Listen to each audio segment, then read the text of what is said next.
The way I describe filmmaking, it's literally like a SEAL platoon. You have your OIC, who can be the director or can be a producer. Then you have a platoon chief that's a director. He's the one cracking the whip and saying, hey, the OIC wants us to get this job done, or the CO wants us to get this job done. Let's go get this job. And then you have all your different departments. So, like you have the dive department, or you have the breachers, or you have the snipers. The director's telling the costume department, hey, this is your job. Here's my vision. Here's what I want things to look like or be like. You have the production designer. You have the script supervisor. You have the writer. You have all of these different jobs. And the director is essentially trying to get everybody on the same line so that vision that he or she is trying to create along with the producer comes to fruition. So all it is essentially a SEAL platoon. Yeah. And that's why I wanted to teach myself screenwriting and teach myself directing. If you're a chief that's also a corpsman, that's also a JTAC, that's also a sniper, you're going to go on every op.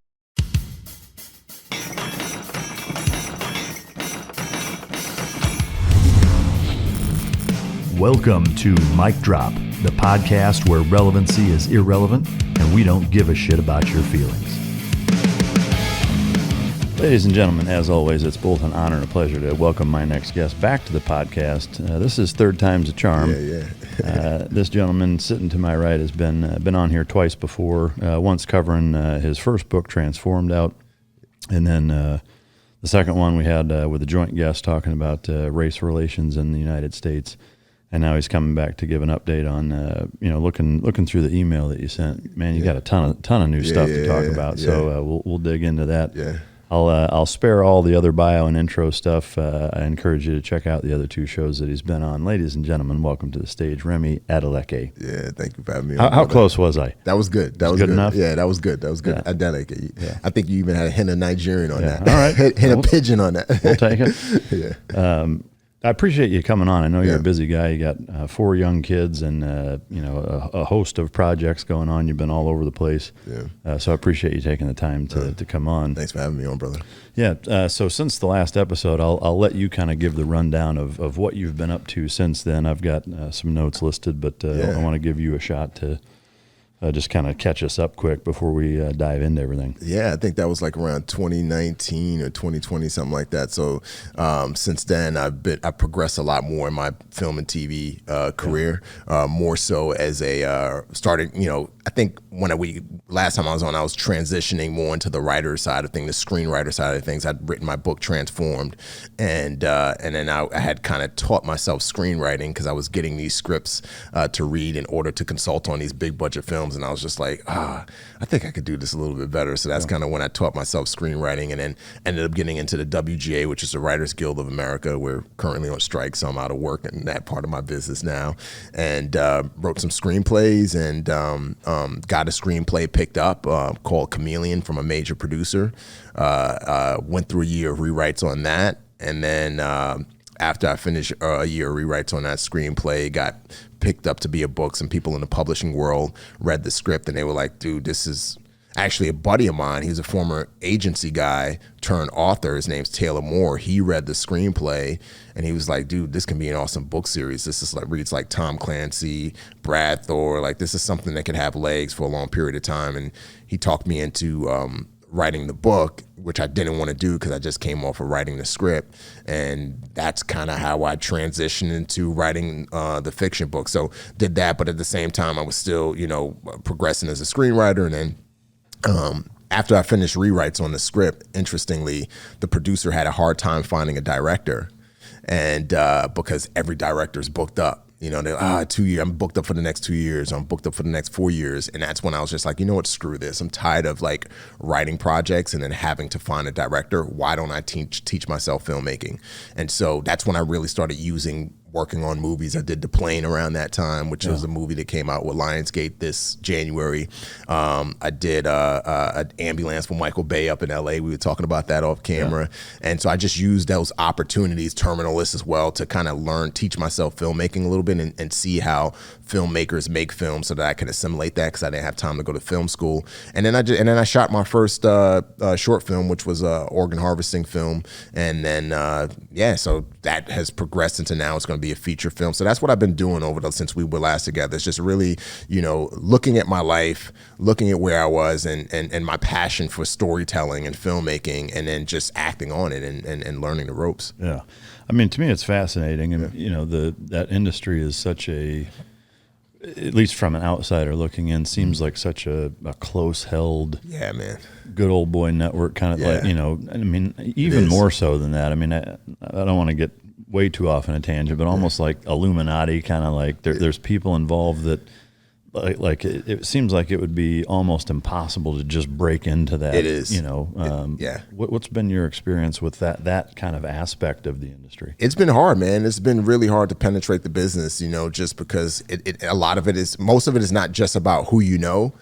It's about who knows you. Yeah. You know what I mean? Because you could know a lot of people, but if they don't know you, you can't get in. And it is like one of those things where you have to be a chameleon. You have to learn how to blend in. You have to learn, where to go at the right time. And it's extremely tough. And then you run into people who, they present as though they have your best interests, but they don't. I've had prior reps steal from me or try to steal from me, try to manipulate me for my life rights, book rights. I've had people who were in the military who then transition into Hollywood, try to take advantage of me and play on that, hey, brotherhood, military, all of that. And so you got to learn how to stick and move, because it's a hard business to get in. And even after you get into it, you're dealing with people who don't have the same level of integrity as you.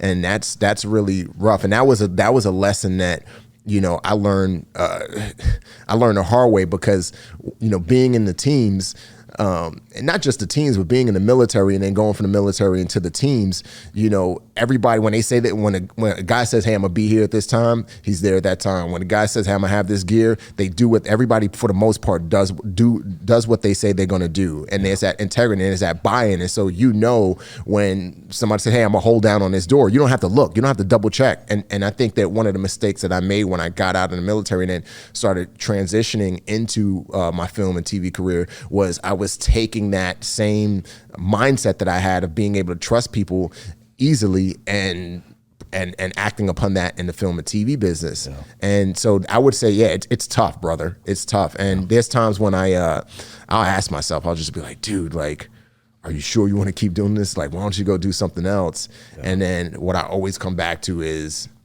the power of story. Yeah. Because it was film and TV that changed the trajectory of my life. Watching two films, that's how I learned about the SEAL teams and learned that I could be a hero in some way, growing up in the Bronx. And so if I can use story to influence or impact or educate other people or a mass audience, then I need to stay in the fight. Yeah. All right. Hey guys, I want to take a second to talk about ads. And this is not an ad. This is me talking about the ads. I know that, sometimes we get comments of people bitching about the ads. There's too many ads, or they're too long, or what have you. And I want to clear two things up, which is, number one is that our team's ability to bring you guests and bring them in, and the accommodations and the entire process that it takes to produce these shows to the level with which we do requires funding, and the sponsors give us an ability to bring these shows to you. So while I understand that everybody wants zero ads and everything bunched together and what have you, this is how we bring this show to you. We're a very small team. We're very fortunate to be able to do it. But we do still have to pay bills and bring that to you. So keep that in mind. That's the first point. And the second point is that I can assure you with 100% accuracy is that there is not a sponsor or a product that I talk about on here that isn't something that I use. Okay, that I either regularly use or always use or have used, and I refuse to budge on that. Okay, so we get offers for sponsors regularly that get turned down because it's not stuff that I use or would use. So keep that in mind. Have a little bit of flexibility in terms of our ads, and realize that they're products that I believe in, that I stand behind, and they're what make this show possible. So if you support these advertisers, these sponsors, that is supporting the show. Thank you. What are the two key components for canine success? That's effective training and proper nutrition. Fueled by Team Dog brings those two components to your family and best friend. The perfect nutritional balance that results in a higher mental acuity, energy, overall vitality, and even an improved appearance. Every product you will find in my company's store was born from the battlefield and not from the boardroom. Let my life's work help you become your dog's hero. Yeah, it's interesting that drive, because I had kind of similar experiences. The way that I found out about the SEAL teams, one of them was a movie. Yeah, the movie Navy SEALs. Yeah. Back in the day, but also several books that 100% were massive influences on me joining or not, and I've kind of looked at it that same way of trying to, at a minimum, at least be there as something for the next generation, even if it's helping kids out that have questions or whatever. And it's neat that you've kind of gone that route as well. From an industry standpoint, what is there anything or something that stands out that would surprise people? Something like that. I think most people would maybe assume that either is true or isn't true. Or I would say, I've been blessed to work with like some big celebrities, Ryan Reynolds, Mark Wahlberg, Jake Gyllenhaal, and I would say the biggest surprise is that how cool that some of these guys the guys at the top are. You know what I mean? Because you hear these horror stories when you're outside of the industry of how these people are like, at the top they could be prideful and angry and they don't want to talk to you and you're like a peasant to them. And so I was really surprised at how humble and cool some of these people, that I've been able to work with are, Josh Duhamel and some of these other guys.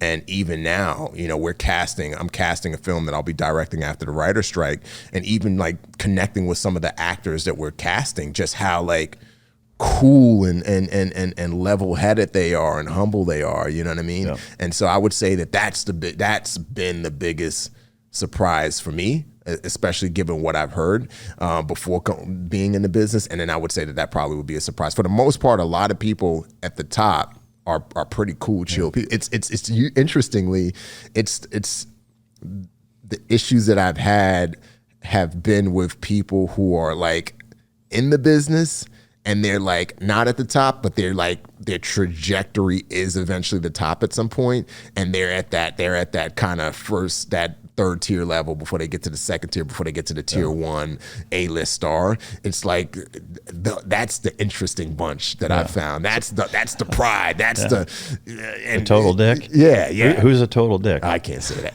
Sure you did. I can't say that just yet. So without yet, you'll get there. I don't think I would. I was just joking. Well, so I guess so. Without saying somebody's name, what's an experience that you've had that would exemplify that? I was working on a project, and there was a guy who he was just being a dick to the other actors because he had like a more prominent role than the other actors, and he was just being rude to them and being mean and like pushing them to the point where one of the guys almost went fisticuffs with him. Oh, really? And would have been justified. He would have got fired because this particular guy who was being a dick was like he was high up on the call list, you know what I mean? But call sheet, but yeah, and that would probably be a situation where I was like, come on, man. And then I stayed connected with the guy, and just seeing how he presents himself to other people in other situations is just it's the same tone as it was when he was on that set and I was working with him on that project. So I would say that's one story that comes to mind. I got you. Yeah. One thing that I noticed in a little bit of time, I mean, there's really only one experience I've ever had with the first Transformers. I was an extra for like 3 days. Yeah. Didn't say anything, just moved around. Like there's one part in the movie that's actually in there where you couldn't even recognize me, but that I know that I'm in it. Yeah. And it's like a second and a half, second, maybe. But even in just that couple of day period, I was blown away by the amount of money spent on everything. Yeah. Like catering, makeup, I mean, you name it. It's expensive. I mean, can you kind of speak to that? I mean, there seems, at least for me, from my standpoint, it seems like, the Hollywood kind of industry has a very opinionated side of, whether it's environmental stuff or, carbon footprints or, but then it's like when you see them doing what they do, it's like, you guys are the worst of anybody. You know? Can you kind of talk to like just the ridiculousness in terms of opulence in some ways? I know that it's not all that way, but it all depends on so you have independent films which are independently financed, and that you can't have that opulence. There's no way, right? Because you can't afford to fly that lead actor back and forth on a private jet. You can't afford, every weekend or every week for him to come to work. You can't afford those things. Your budget is specific to, like, for example, the film that I'm going to be directing after the writer's strike. That's like a 20 million plus film. We can't afford, to shoot in a bunch of different locations. We have to shoot for the most part in one location, and then we have to one specific city, and then we have to, for another part of the film which takes place in London, we can only go to London for like 2 days, right? Because of the amount of money that it costs, the budget that we have, and then a good chunk of the budget goes to the actors, right? For the most part. Now in a studio film, that's different. With Transformers, you're talking $150, $200 million budgeted film. Some of the stars of the film, I mean, don't quote me, but they're getting maybe like 10 million. Maybe Bay, the director, is getting like 10 million. So when a film is budgeted and it's a studio is flipping it, all studios are at the end of the day, they're just big banks. Yeah. Like a lot of people don't realize that, but all they are big banks. That's when the opulence come in. That's when you have the 5-star catering. Yeah. And because you got to keep those actors that are getting paid $10, $20 million, you got to keep them happy. And that's when you have the crew that's more expensive. And we start talking about VFX, which is even more expensive now. And that's special effects. Oh, I gotcha. Is it? Sorry. No, you're good. You're good. But is that included in a budget? Like, so all of the editing and everything, post-production, as for, again, going back to this film, like, we're part of our budget.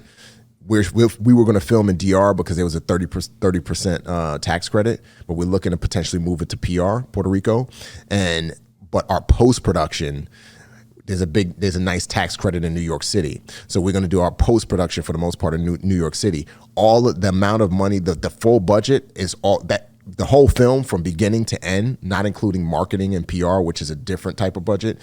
All of that that comes out of that encapsulates absolutely everything from pre-production to post-production. So on a movie like a Transformers or like one of the Marvel, like Endgame, where there's just an absurd amount of CGI and stuff, like what would be the breakdown of how much money is spent on that? It depends. It really depends on how much visual effects has to be done. So you get some directors like Christopher Nolan. He likes to shoot practical, which is, it's the effect is in the shot for the most part, and then maybe you have to do a little bit of special effects to add onto it. So if it's a practical explosion, and maybe the VFX guy has to add a little bit more flames and fire to it. But then you get films like Transformers for the most part, and Marvel, where it's like you have to VFX the entire world, right? Yeah. So if you're there is no, I forgot that planet in the Marvel film that Thanos and Iron Man for Titan. Yeah. There is no such. You can't go to Titan and shoot that practically. Yeah. So all of that has to be digitally created, and then the blast and all that stuff. So that is going to dictate how much is going to be allocated to the for VFX or budgeting wise. Yeah. So it all depends on every film. Like, the short film that I did, the organ harvesting film, there's VFX in that. Now it was at the end of the day, it was like $150,000 film. I only spent maybe $10,000-15,000 on VFX. Yeah. I couldn't afford to spend $100,000 on VFX because then I wouldn't have a film. So I had to shoot some things practically and then put the effects in that were absolutely necessary, so that way I could kind of save some money. Yeah. So it depends. Every film is different. There's no one film where you could look at and use that as a template for every other film VFX wise. Since you mentioned it in organ harvesting, Grey Wolf is Hamity, right?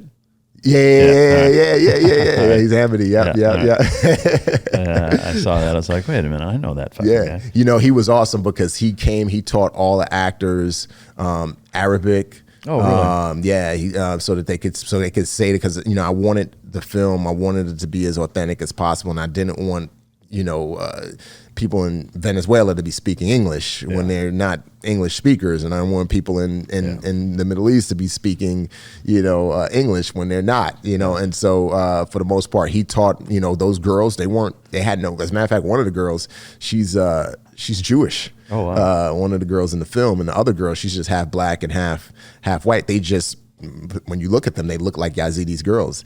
And so he taught them Arabic, and he taught Justin Garza. I'm not sure if you recognize him. He's a former SEAL. He's a former team guy. He was the main trafficker guy in the film. Hamidi taught him Arabic as well. So he's a good dude. He was an on-set consultant. He was a great dude. That's awesome. I definitely want to dig into that here in a minute, kind of where that came from, and talk about the scope of, from a reality standpoint, the size of that problem. But just if you could, like from a Hollywood standpoint, can you kind of synopsize how it works?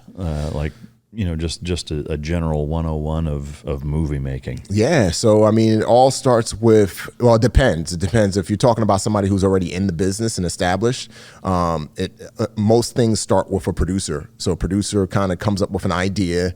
Let's say that idea is, I want to make a movie about this CIA agent who goes rogue and takes down the government, or whatever the case may be. He then finds a writer, he or she finds a writer to then write that screenplay. That writer has to be paid. So, typically producers have to hire WGA writers. And if they don't hire a WGA writer, it could be a newer writer, but that writer has to be paid scale, and that job has to allow them to get into the WGA. That's kind of how I got into the WGA, right? And so you hire that writer writes a script, gives that script back to, and it could take anywhere, depending on the writer, between 3 months for some writers. The Usual Suspect was written in a week, but McQuarrie is a beast. But 3 months to maybe a year on that screenplay, and then after that screenplay is written, the producer kind of gives notes. The writer does rewrites on those notes, and then once the script is where the producer wants it to be, then that producer would then go to actors, right? Because no script by itself can get financed or made with a studio or even independently. So what that producer will then do is go to actors and maybe act with, if the producer has relationships with actors, or maybe sometimes the producer is an actor, him or herself. For example, the Barbie movie that's about to come out, I forgot the actress's name. She played Harley Quinn, but she's the producer on that film, right? Yeah. So then once they go to actors and they attach actors to that film, then they start going to studios and saying, hey, I got Tom Cruise, or I got Ryan Reynolds, I got so and so, and I'm producing it, and here's the script, and I can go get a director, let's go make this movie. And then the studio will be like, oh wow, nice. That's why a lot of bad movies get made. Because a lot of bad movies get made because you have a bad script, but that producer is able to get a major movie star attached to that bad script, and the studio is just looking at, oh, that movie star could put this number of butts in seats, so let's go make this movie, even though the script is not that good. I always wondered about that, because there are some. Often I'm like, how the fuck did this get made into a movie? One here recently with Charlie Day, the one that he wrote, where he's the mute. It's I see that one. It's called Fool's Paradise, I think. It's one of the worst movies I've ever seen. Yeah, I never heard of it. Yeah, but I mean, it's got like a laundry list of high level cameo actors coming into it. I mean, Jason Bateman's in it. I mean, there's a bunch of household names that are in it, and it was like, I mean, it was a fairly cheap movie. I think it was like $20 million budget and like an $8 million marketing budget, and I don't think it even pulled in $1 million. It was like 870 grand or something stupid. We went. My kids and I went and saw it. It was horrible. Oh wow. Well, that's how it got made. It got made because a producer was able to get the right actor and the right director attached, and then they went to a studio or independent financiers. They gave them the money. Movie got made, and so that's the studio way. Like, for independent film, so this organ harvesting, the feature film I'm doing now, it's like, it's different. It's hard. Like, so for me, I had to write the script, and then, so I'm somewhat of the producer because I came up with the idea, but then I write the script, and then now I had to take that script to producers and like advocate for them to produce this film. So even though I came up with the idea, essentially what I'm advocating for them is to leverage their relationships and their name in the business. So Gerard Butler and Alan Siegel, they're producing the film. So I had to pitch them the script, and then they came on board, and then they had to pitch the script to financiers, and then the financiers came on board. And so now we're pitching the script to actors. We got one major star attached, and we're in talks with another major star, but it's different in the sense that we have the money, but we had to get the money first, and then now we're trying to convince the actors to come on board. And if the actors don't come on board, then we lose the money. Yeah, gotcha. That's fascinating. Yeah, it's crazy business, man. Like, what's the difference between a script and a screenplay? Same thing. Oh, okay. Same thing. Synonymous. From going from not being in the business and not going through formal education or training. Like, how did you teach yourself to write? Because that's a totally different format, I'm assuming. Right? Yeah. So, I mean, I would say it started when I was young. My mom, she would make my brother and I read New York Times articles and books and write reports. So that's kind of where my writing foundation started. Fast forward to when I got into the teams and I was doing the humid stuff. And even before I even was doing it, when I was in humid school, I don't know if I can mention the name of it here, but essentially that involved a lot of writing, a lot of writing, and not just we had to learn how to write in a way that was visual, so that somebody could pick up an intelligence report years from the day it was written and read it as though those events happened that day. So that's when I learned visual storytelling through writing. So then fast forward to, I wrote Transform, which was my first book. And then after I wrote Transform, like the principles of storytelling was there. Now, as it relates to screenwriting, all I had to do was learn the structure, right? Because in a book, you have pretty much unlimited, you have an unlimited page count, you have an unlimited, well, not unlimited, but you have a much longer and wider page count and word count than you do in a screenplay. With a screenplay for, action thriller, you're looking somewhere between 110 pages to 120 pages. With a comedy or a horror film, you're looking at 90 pages, right? And so you have to figure out how to, and that may seem like a lot in relation to a book, but in reality it's not, because the way you format it with dialogue and action lines, it leaves these gaps in the page, which, you're in reality, it says a script will say 120 pages, but when you really cut down the gaps in between, you're looking at like maybe 100-page screenplay if it was 120 pages, so it's even shorter. And so I just had to learn how to restructure it, right? Yeah. So I had to learn how to restructure my storytelling instead of doing it in how can I say what I would say in a book, but in a shorter way? Yeah. Dialogue-wise, or how can I describe what I would describe in a book? And the trees were blue and the wind was blowing and this happened. How can I just sublimate that down to he walked through the beautiful forest? Yeah, right? I suppose. I mean, that's almost an art or a talent in and of itself. Is being able to condense. Yep. Like being so direct that that somebody who knows nothing about the idea in your head can read it and know what you're thinking. Exactly. That's got to be difficult. Yeah, it is. I mean, the best example that I heard, and this is not saying this is mine, this example I heard is, think of a license plate, right? Yeah. What makes those license plate that have those cool sayings cool? It's because they were able to take, something big, grand, and whittle it down to like 7 digits and characters on a license plate. So that's essentially what it is. And so, what I did was I mean, this may sound crazy, but I downloaded the masterclass. I subscribed to masterclass. I took Aaron Sorkin's masterclass, Shonda Rhimes' masterclass on screenwriting, David Mamet, who's like a legendary screenwriter and playwright, and then YouTube, man. Like you can learn anything on YouTube, and there's so many YouTube channels, from Filmento to Just Right to Film Courage. There's all of these YouTube channels that I just started listening to instead of listening to music when I would work out. Even to this day, I don't even listen to music. I listen to or I watch screenwriting or directing filmmaking or storytelling podcasts or YouTube channels so that way I could always grow and get better. And that's essentially how I did it.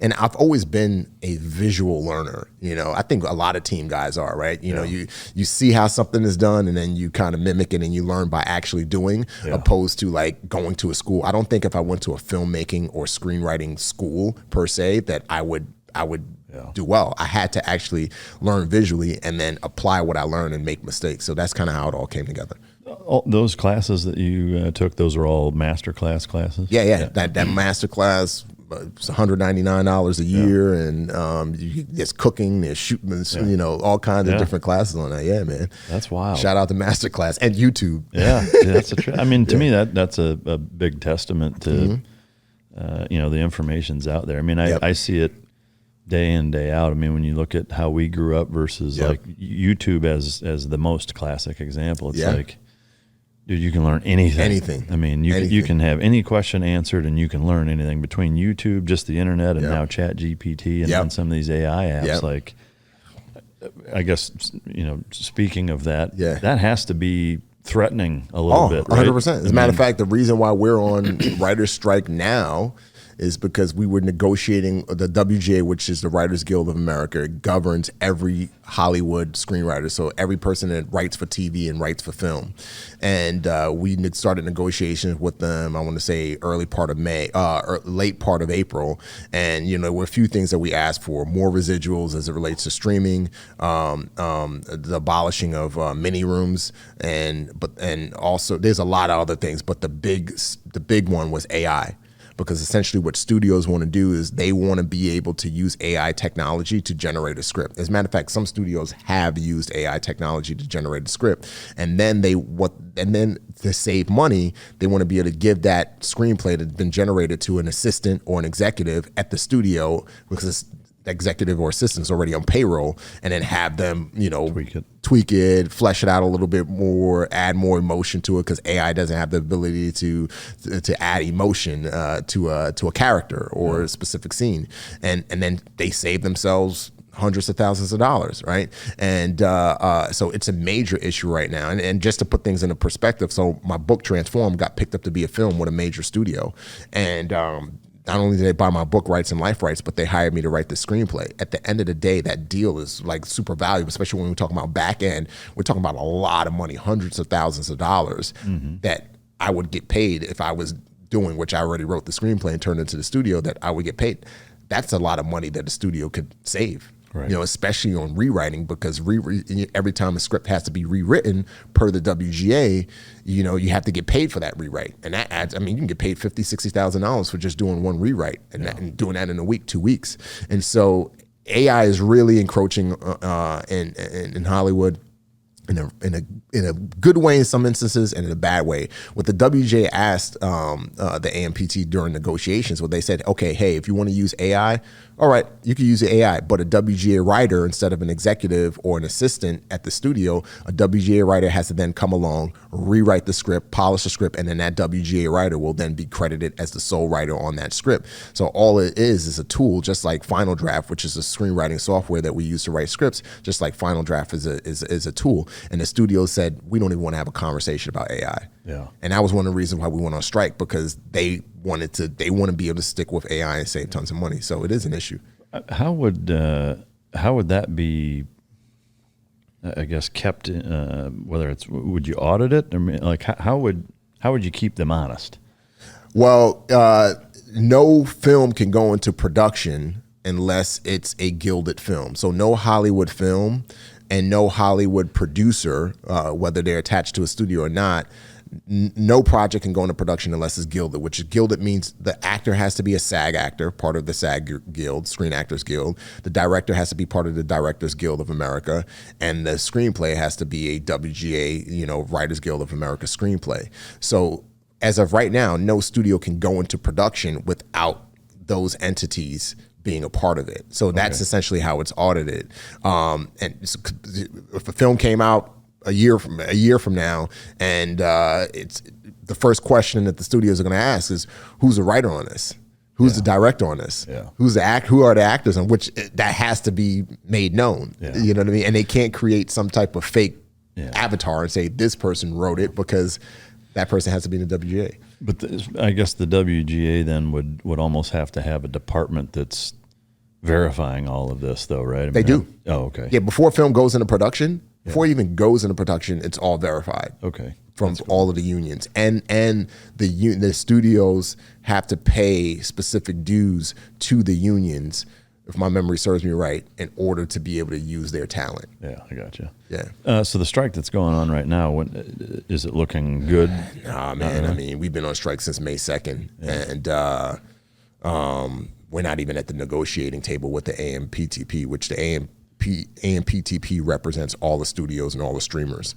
And they're currently in negotiations with SAG, which the negotiations were supposed to expire last Friday, but the president of SAG extended it to July 12th. Wow. And right now it's looking like SAG's gonna go on strike. So like in 2 days, all of Hollywood may potentially be shut down, because without actors, nothing can get made. Without writers, nothing can, the inception of something getting made can't even happen. And without actors, nothing's gonna happen at all. So yeah, man, the strike's been going on. We're not at the negotiation table, and we want to. I mean, part of the strike is, I haven't been able to go up to LA because I don't live in LA, but there's people literally walking picket lines in front of the studios saying, hey, we're here, we're ready to negotiate, we're ready to have a conversation, but the AMPTP is not coming back to the negotiation table. Wow. That could get pretty squirrely. Dude, it's lost a lot of people a lot of money. I mean, studios are already losing money. You think about the late night shows that can't air because those are WGA writers that write for all of those shows. Wow. SNL, those are WGA writers that write for those shows. So a lot of people are hurting. And, as we get deeper into the strike, there's going to be no new content because everything that was supposed to be written the last 2 months is supposed to be coming out in August, September, October, November next year. So there's going to be a huge gap. Wow. And everything is beginning to move to, that's why you're starting to see a lot of unscripted and reality shows pop up. During the last writer's strike in 2007, 2008, that was the reality TV boom because, studios needed content. So now we're starting to see a lot of studios and streamers, looking for unscripted content because that doesn't require a WGA, DGA, or a SAG actor. That's wild. Yeah, man. So there's so much to it that I had no idea. Do you have a favorite director? Oh yeah, I love Christopher Nolan. Christopher Nolan, Quentin Tarantino, Spike Lee, and Denis Villeneuve. Those are my and Bay, obviously Michael Bay. But I'm more drawn towards writer directors because I'm a writer director myself. I can't imagine directing something that I didn't write. So with that, I mean. In an instance where I'm assuming Bay is not a writer-director? No, he's just a director, yeah. So are there pissing contests that take place between the two? I haven't heard of any. I haven't heard of any. I mean, disagreements where it's like, no, this is how I wrote it. You mean between a director and a writer? Yeah. It depends. It depends because most writers are not allowed on movie sets. Really? So for that reason? Yeah. So for that reason. So you get a lot of writers where, they'll write a screenplay and they turn in that script and their job is done. Yeah. And they're not even allowed on set. So the director's off doing this thing. And now there is a very famous, I won't mention his name and the writer's name or the director's name, but there's a very famous writer that wrote a really, really great film that got made, and it was awesome, but it wasn't what he intended it to be. The director completely changed the script to be something else, to be his vision. And this particular writer was so pissed that he was like, I am never writing another screenplay for a director again. I'm going to become a director and direct all my stuff. Really? And so, you don't want to say who that is? Nah, I'm not going to say who that is. But you have that a lot. You will have that where, a lot of directors, well, not a lot, but a good number of directors they started out as writers. Yep. And they started out as for that very reason, because they wrote stuff and then they saw the final product and it wasn't what they wrote at all. It was completely different. The heart, the spirit, everything had been changed. And so they're like, you know what? I'm directing my stuff from here on out. Yeah, that makes sense. Do you have a favorite movie? Oh man, I got a lot of favorite movies. Bad Boys 1, Bad Boys 1, that was a film that really changed the trajectory of my life. So that's one of my favorite. That's one I could always turn on. If it's on TV, I'm gonna watch. Yeah. Then there's The Matrix, obviously. That's a classic. Inception, that's a classic. So yeah. For the transformed film being picked up, do you have any pull on who the actors are? Is that part of your gig? Or Yeah, we had to stop part of negotiations like literally we went up to the night of the writer's strike because I'm a hyphenate, I'm a multi-hyphenate, so there's certain things in the writer's strike that as a multi-hyphenate you can't do and deal with. Mean? So multi-hyphenate is somebody who's a writer and a director or a writer and a producer, right? So because I'm part of the WGA and I wrote the script, I can't operate under a director's cap for the most part and say, well, I'm a director, so I'm going to still have conversations with the studio. I got you. You know what I mean? Because it's a gray area that can go black really quick, right? Yeah. And so we'll get into more talks about that afterwards, but that's going to be part of my negotiation after the writer's strike is to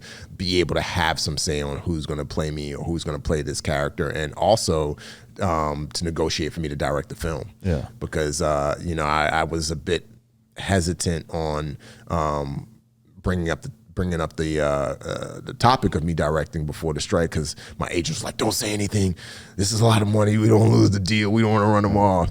But the blessing in the writer's strike is really giving me time to look at the script and just think about my path forward. And also this film that I'm gonna be directing at the end of the writer's strike, it's given me more confidence to say, okay, I need to be direct on this. Yeah. And then once I do that after the writer's strike, then I'll have like a good chunk of say on who's going to play who. Do you have a top choice for who would play you?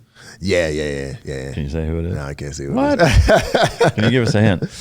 Well, there's two top ones. I say the only hint I'll give is one of them is a white guy. Yeah, totally. Tom Cruise. All right, as you guys know, the lifestyle changes and the fast pace that we live, it makes it difficult to get in, all of the vitamins, minerals, fruits, vegetables, etc. Started working with First Form. It's a great company. Everybody knows who they are, and I've been trying their stuff for a while now, and I love it. In particular, their OptiGreens 50. It's a precisely formulated green superfood powder that increases overall immune system support and digestive health. 80% of your immune system is located in your gut and digestive tract, so healthy digestion is essential for overall health and wellness. It's got 50 hand-chosen ingredients, and its taste and texture like no other product. It's not gritty. It's got a sweet berry flavor. 100% of all the greens ingredients are grown and manufactured in the USA.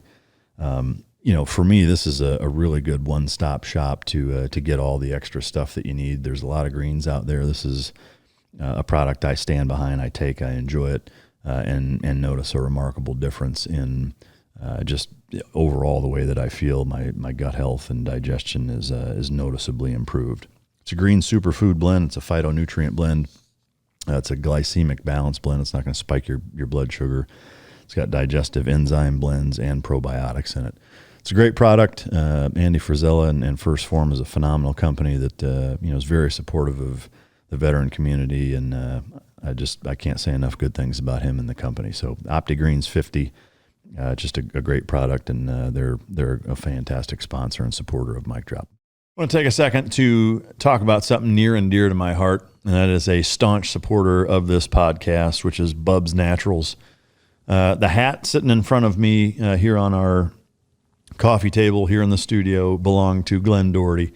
His nickname was Bub. I did 2 platoons with him, and his childhood best friend and another colleague of theirs, Sean is the best friend, TJ is their colleague, started Bubs Naturals, which is a collagen and MCT oil company in Bub's or Glenn's honor. And, for me, it's an absolute honor to be sponsored by and working with a company that was started in the honor of one of my closest friends and a guy that I went to war with. And, the Bubs brand is not only super quality, collagen powder as well as MCT oil powder, but they also give back to the Glenn Doherty Memorial Foundation. They donate proceeds from their product sales to the Glenn Doherty Memorial Foundation, which, to me just furthers the mission set on Veterans Day, they give 100% back. So I do believe it's the best collagen on the planet. I like to mix it in with morning coffee. The MCT oil powder, the same thing. It mixes in very easy. It tastes great, and it just kind of adds everything that you want to start your day off from a brain health standpoint, from joint support, gut support. MCT oil and collagen are two components, especially as we age, that are integral components to health. And so to be able to work with Bubs Naturals and be able to work with them and sponsor a product that number one is a high quality product, and number two is so near and dear to to my heart and to the Mic Drop podcast for who it was started for and what it stands for. It's just it's an amazing place to be. So it is Whole30 approved. It's sports certified, so you're not going to run into any problems with that. And I will say that right now they're offering 20% 20% off if you go to bubsnaturals.com and use the Mic Drop code. So I really highly encourage you to try it out, incorporate it into your day-to-day for joint health, for brain health, for cognition, for gut health, and to support an amazing organization that does a lot of things in Glenn Bubs' honor. So go to bubsnaturals.com. Mic Drop is the code, 20% off. You can't give us it. I thought that was your segue out of it, I would thought you would help me get out of it. He has a Nigerian background. Okay. All right. Yeah, just like me. I'm tracking. Yeah. You mentioned producer and director. What is the difference? So a producer is a person who essentially producer covers a bunch of different jobs. Essentially, you can have a producer that's just financing the film. Like that's all they're doing. They're putting up the money. So there's a big athlete who's co-financing this film that I'm going to be directing. He doesn't have really any say in the creative, and he hasn't given any input on the creative, but he's putting up a chunk of the money, so he's considered a producer. And then you have a financing producer who's like literally putting up absolutely everything. So that's a co-financing producer. You have a financing producer who's putting up everything. They don't show up to set really. All they do is just cut the check and hope everything turns out. Then you have a creative producer, right? A creative producer. But creative is not before producer, it's just producer. But you have a creative producer who's essentially somebody who may come up with the idea, or a writer like myself will bring that producer the screenplay, and the producer will read the screenplay and give notes and say, hey, I want this person to do this instead of do this, or I want this character to be this instead of that. Like that's more of the creative producer, because essentially they're helping craft and shape the story. And then you have a producer that essentially manages the film. So they're just handling the business. And typically those producers are known as executive producers. So they're essentially the CEO of the film. As a matter of fact, with every film, an LLC is started, right? So even with studio films. So when I got paid for the Netflix film 6 Underground that I consulted on, like I didn't get paid from Netflix. I got paid from an LLC that Netflix created, right? Okay. And so Netflix will hire, or in our case on the film I'll be directing at the end of the summer, there's an executive producer that we're hiring, and his specific job is to make sure that I stay on budget. His job is to kind of hire people and manage everything. So that's an executive producer. Okay. So producer is a very generic term that way. Yes. Like it could be a lot of different things. Yep. Whereas director is very singular. Yep. Yeah. Yep. Okay. He has a vision. He or she reads the script and then interprets the script, and then chooses the camera movements, where the camera goes, directs the actors, trying to pull specific emotion out of an actor, and essentially he or she are the ones on set that's getting the job done. Kind of like, so the way I describe filmmaking, it's literally like a SEAL platoon.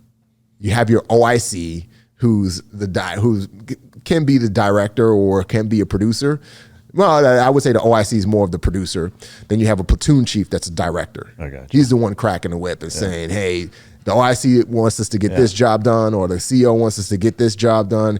Let's go get this job. And then you have all your different departments. So, like you have the dive dive department, or you have the breachers, or you have the snipers. The director's telling the costume department, hey, this is your job. Here's my vision. Here's what I want things to look like or be like. You have the production designer. You have the script supervisor. You have the writer. You have all of these different jobs that fall under the director, and the director is essentially trying to get everybody on the same line so that vision that he or she is trying to create along with the producer comes to fruition. So all it is essentially a SEAL platoon. Yeah. And that's why I tell people, that's one of the reasons why I wanted to teach myself screenwriting and teach myself directing, because at the end of the day, kind of like in a platoon, if you have, if you're a chief that's also a corpsman, that's also a JTAC, that's also a sniper, you're going to go on every op. Yeah. It's going to be easier for you to get a job, even if you're not a chief. And it's the same way in Hollywood. If you could be a screenwriter, a director, and a producer, that's a trifecta. Now, if you're a star actor, just like the Creed 3 movie that just came out, where Michael B. Jordan was one of the producers, but he was also the director, but he was also the actor. He wasn't the writer. Him alone, that film got greenlit because of that. Yeah. Because they didn't have to go find a director. You know what I mean? Yeah, I mean, to me, that would be difficult to be the director and an actor. It is. It is. I can't imagine doing it. Yeah. I mean, because it's almost like there would have to be some bias. Yeah. Like you can't tell yourself to do something better or different. And you can't see everything. So I shot a companion short film that's coming along with Chameleon, and we shot it in Tennessee. I'm actually flying from here to Tennessee to do a podcast, but also to get some more pickup shots for that short film. And there was a guy who was playing Kali, and he can't shoot, move, and communicate. He doesn't know how to do shooter type stuff. So there were some parts where I had to jump in, put on a black ski mask, and essentially be Kali, and then also call action, and also and then we're losing the light, so I can't jump behind the monitor and see what we shot. And that's kind of one of the reasons why I got to go back and get some more shots, because there were some shots that were missed because I was doing two jobs. It's very difficult in my opinion, to direct and act, and I do not recommend it. I have no desire to do that at all. No, I can imagine. I wouldn't want to mess with that. Yeah. In terms of the layout, one thing that I find pretty fascinating filmmaking wise is when you see the finished product, at least for myself, and I think a lot of people would kind of assume that it's filmed largely that way, but it's not. It's like you could record or film the end first, and it's so jumbled up. Yeah. I'm assuming that's just from a logistics standpoint, right? Yeah. So most films are filmed out of order just because you have to. But does that impact the ability to tell that story? There has to be, or is that a good director understands how to put all those pieces together? Because to me, it's like telling a story out of order and then putting it together at the end. Yeah, it's partly director, but it's also partly having really good actors that can read a script and understand exactly, and know that this is this character's end arc, which is being shot, on day one, and so I have to be smart enough to be able to get into that headspace of that character on day one. Yeah. And that all goes back to casting. That's why, there's a saying, casting is 80% of it. Yeah. Once you cast the right actors, 80% of your job is done. 20% is just getting on set and, giving the direction to everybody else, because your actors are going to get the job done. Yeah. But that's a part of the job is a big part of it is shooting stuff out of order, because sometimes you may get an actor, like a lead actor or maybe a supporting actor, that can only work for the first 2 weeks. But they're in a good chunk of the film, and so you got to knock out all of their stuff the first 2 weeks. Otherwise, you're not gonna get those scenes, right?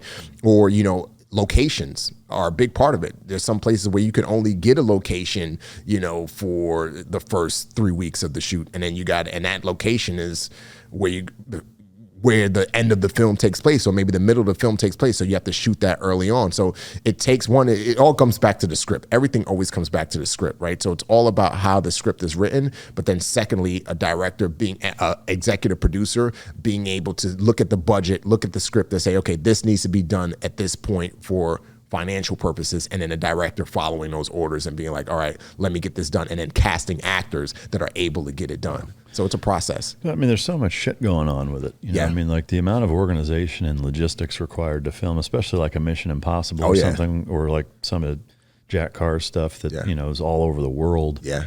Which begs the question, or I guess my curiosity is like when they're filming in like Paris or these big overseas cities, or even LA for that matter. I mean, I know the little bit of time that we were filming in downtown Los Angeles, like the amount of coordination with police and barricades and closing shit down, but making it look like it's still open is crazy. Yeah, permits. I mean, well, and so with that, like with the overseas stuff, I can only assume, especially in Europe, like the further east you get, the more it's like, how much is it?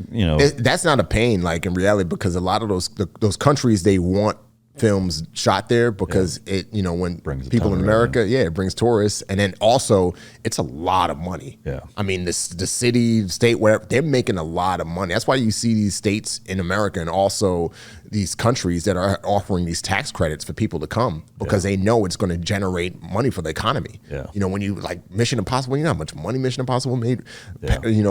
France, just for shooting all the because you got to hire locally for the most part. You got to hire PAs. You got to hire, you got to buy food. You're not shipping in food from America, right? And then the hotels that the actors and crew and everybody's staying in, it makes a lot of money. So in some cases, you get countries or states that try to bid for a big movie to be shot in those countries and states because it generates the economy. It helps the economy. Almost like the Olympics. Yeah, for sure. Yeah, absolutely. Absolutely. Is there, I know it's going to vary depending on the movie, but is there kind of a ballpark number of people that it takes to make one supporting wise? I know the cast is going to vary depending on how many people in it, but it all depends on how big it is, but for the most part, you are going to always have a costume designer, and then that costume designer is going to have maybe 2 or 3 people that work under him or her.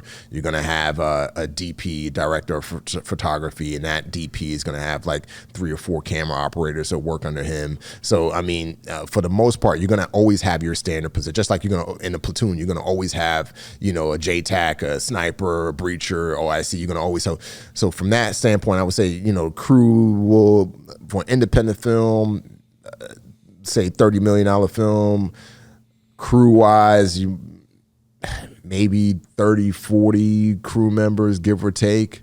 And then once the budget of the film starts going up and you're talking like $100 million, you're talking like Endgame, where you have like all of these major stars, and then all of those stars require assistants and require PAs, production assistants to be with them, and then they require you can't have one makeup artist dealing with Robert Downey Jr.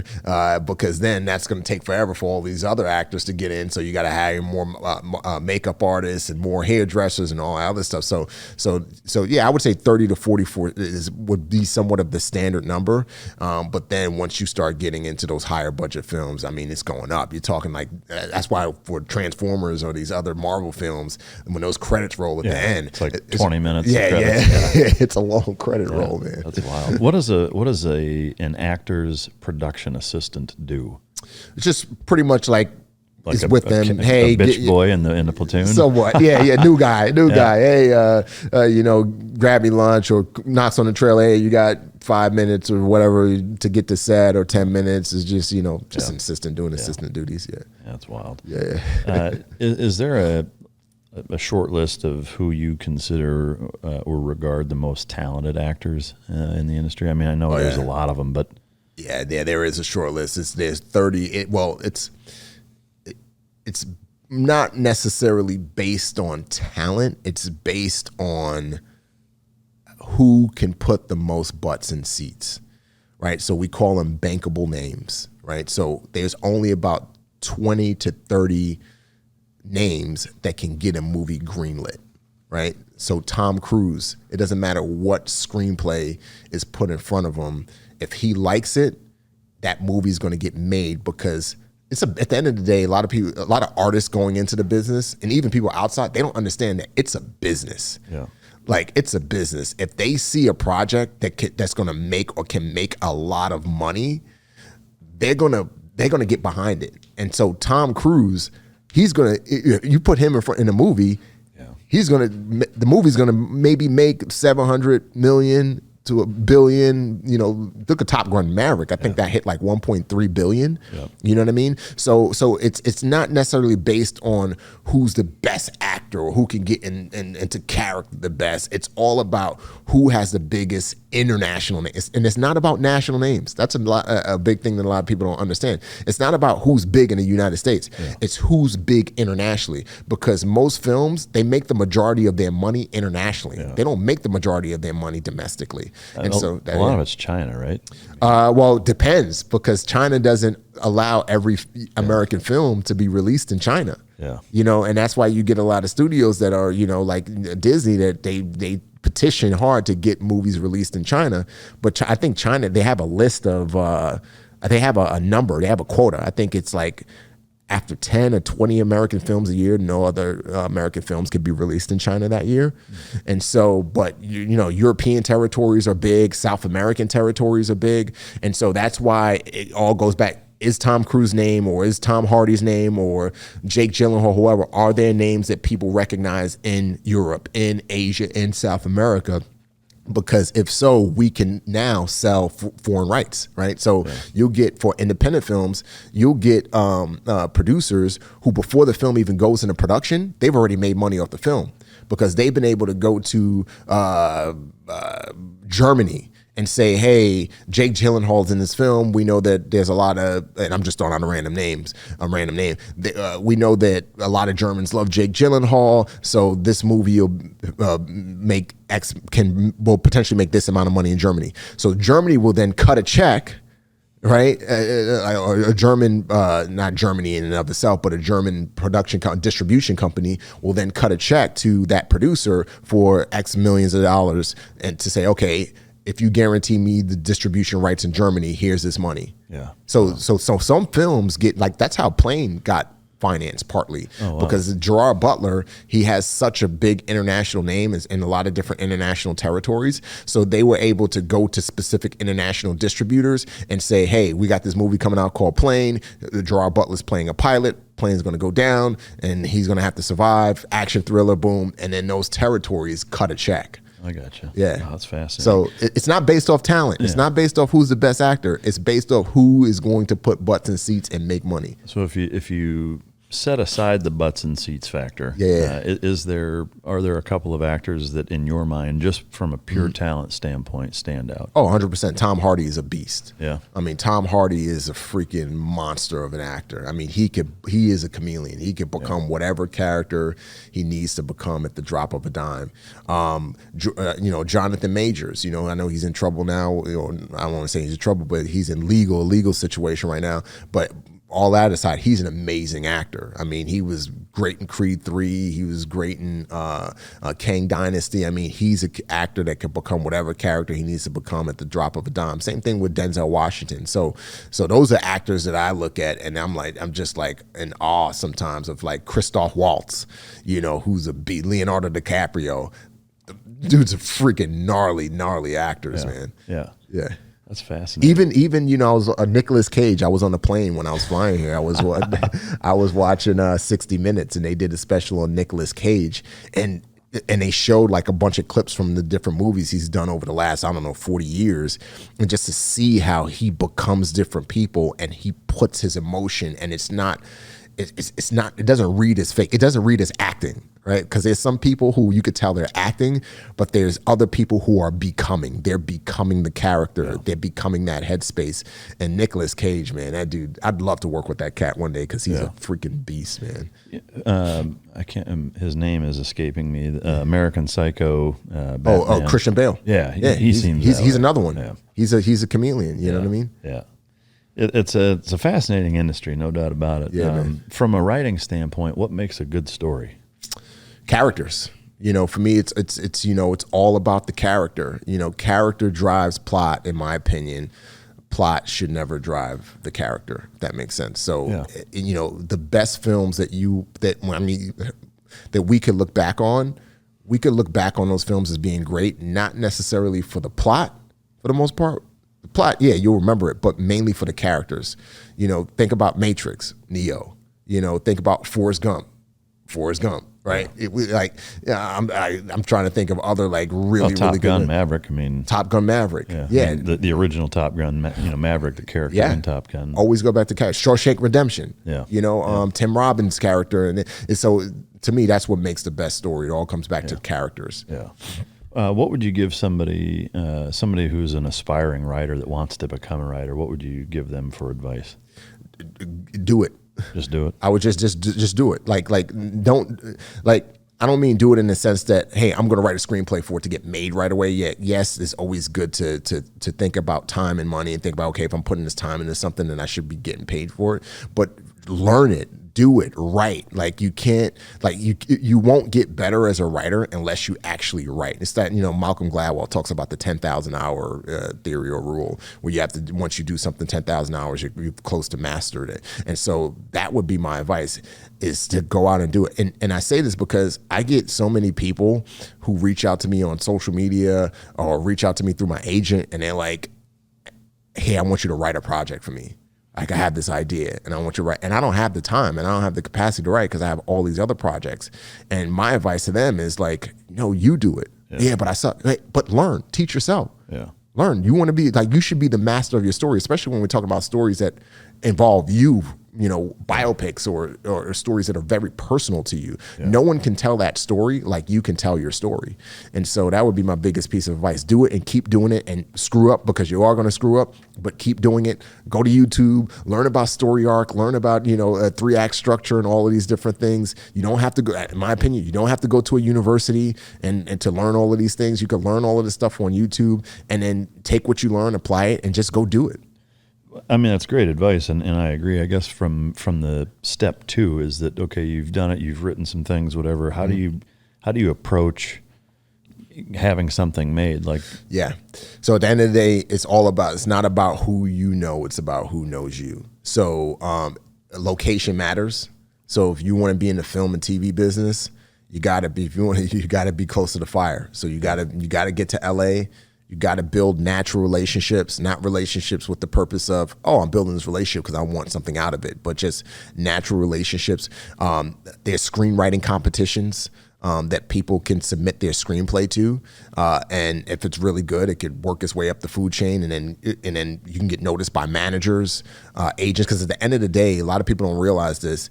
It's not about you getting your project to a studio or producer. That's a shot in the dark. The chances of that happening is slim to none. It's about you getting a rep. It's about you getting an agent or manager. That's because the agents and managers are connected in the business, and the agents and managers, they have those relationships because they've sold stuff to these studios that has gotten made. Yeah. And so these studios trust them. So like my agent, David Saunders, he's a freaking beast. He's been in the business for like 30 years, and he represents just writers and directors. And, when he read my first screenplays, he signed me based off of my first screenplays because he read them and he's like, I can sell this stuff and I have the relationships to sell this stuff.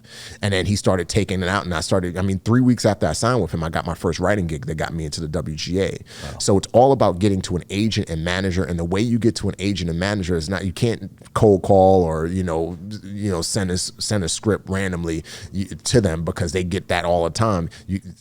Sometimes the path in is, if you don't know anybody, is through these screenwriting competitions. And one screenwriting website that I highly recommend is The Blacklist. So The Blacklist is a screenwriting website. I put a script on there before, and it's a trusted screenwriting website. So essentially, you put your script on there. I think you pay $25 or $50, and people who are in the industry will read the script and then rate it. And yeah. Well, go ahead. And so they'll rate it, and the more you, and it's kind of, I know this might sound like it's like salesy or like gimmicky, but the more reads you get and the more it gets rated higher, the more people who are high up in the industry will read that screenplay. So you have paid readers, you have readers who work in the industry who will read this, and some of those readers, they're assistants at a studio. Yeah. And they're just on the blacklist and getting paid the $25 or $50 to read the script. One, because they need the extra money, but 2, because they're trying to look for content for a studio to buy. Okay. Is there any worry or potential for plagiarism that way? Like if a nobody Nobody knows who anybody is, and you submit it, like somebody just straight up stealing it? 100. Some of these websites and studios will say no, but at the end of the day, anything can be stolen. Yeah. You know, and there's a recent story that came out of a movie that was, I forgot the director's name. I think it's Guy Ritchie or something, where him and the studio are getting sued because there was a guy who had an idea for a recent movie that Guy Ritchie did, and he pitched that idea to Guy Ritchie, and then Guy Ritchie passed, and then or something happened, and then Guy Ritchie ended up hiring a screenwriter and making that idea. And so I don't want to say stealing because I don't know all the thing, but that's allegedly. Yeah. And so but at the end of the day, that's why you have to protect yourself by as soon as I write a screenplay, I upload it up to the WGA website. You don't have to be a WGA member to do it, and that's one piece of evidence. So if you watch a movie one day and it's like, man, like that's my idea. That was my ideas. Those were my characters, and you could always refer to that. But even better than that is sending it to the Library of Congress. Okay, because that's a level of protection that you'll win a case having that. But either way, I mean, in a case like that, you'd still have to go through all of the legal channels of suing them. Yeah. Like it's going to cost you a lot to even sue them, right? Yeah. Well, if you could win and you have a lawyer that takes on the case because they know, hey, I could win this case and get you millions of dollars and I'll get a percentage out of that, then and that was one of the reasons why I did Chameleon, because once you have a book IP, because I was worried, I had people that I sent the script to, and that the producer on it, the option expired eventually, so the rights all reverted back to me. But he sent the script to other people, and I've had people say to me, dude, I love this whole concept. I had one producer say to me, I love the title Chameleon. Like, just with that title and that premise, I can create something awesome. And all of that stuff started to scare me. And so, I copyrighted the script, and I also uploaded on the WJ. But like you said, somebody could still take the idea, and then I have to go to court. So what did I do? I wrote a book. Yeah. Right. Because part of the book is that's now intellectual property. So if some movie comes out a year from now, 2 years from now, and the characters are similar and they have the same skill sets and all that other stuff, I could always revert back to, well, this is a book. Yeah. I got you. Yeah. So it's like the ultimate level of protection. 100%. Yeah. That's a fascinating industry, man. There's so many times I find myself watching, movies because I'm a huge movie fan. It's probably my favorite thing to do, relax off time wise, whether it's at home or even like I love going to the movies. To me, I grew up enjoying it. It was a big deal when we got to go to a movie because it wasn't super often.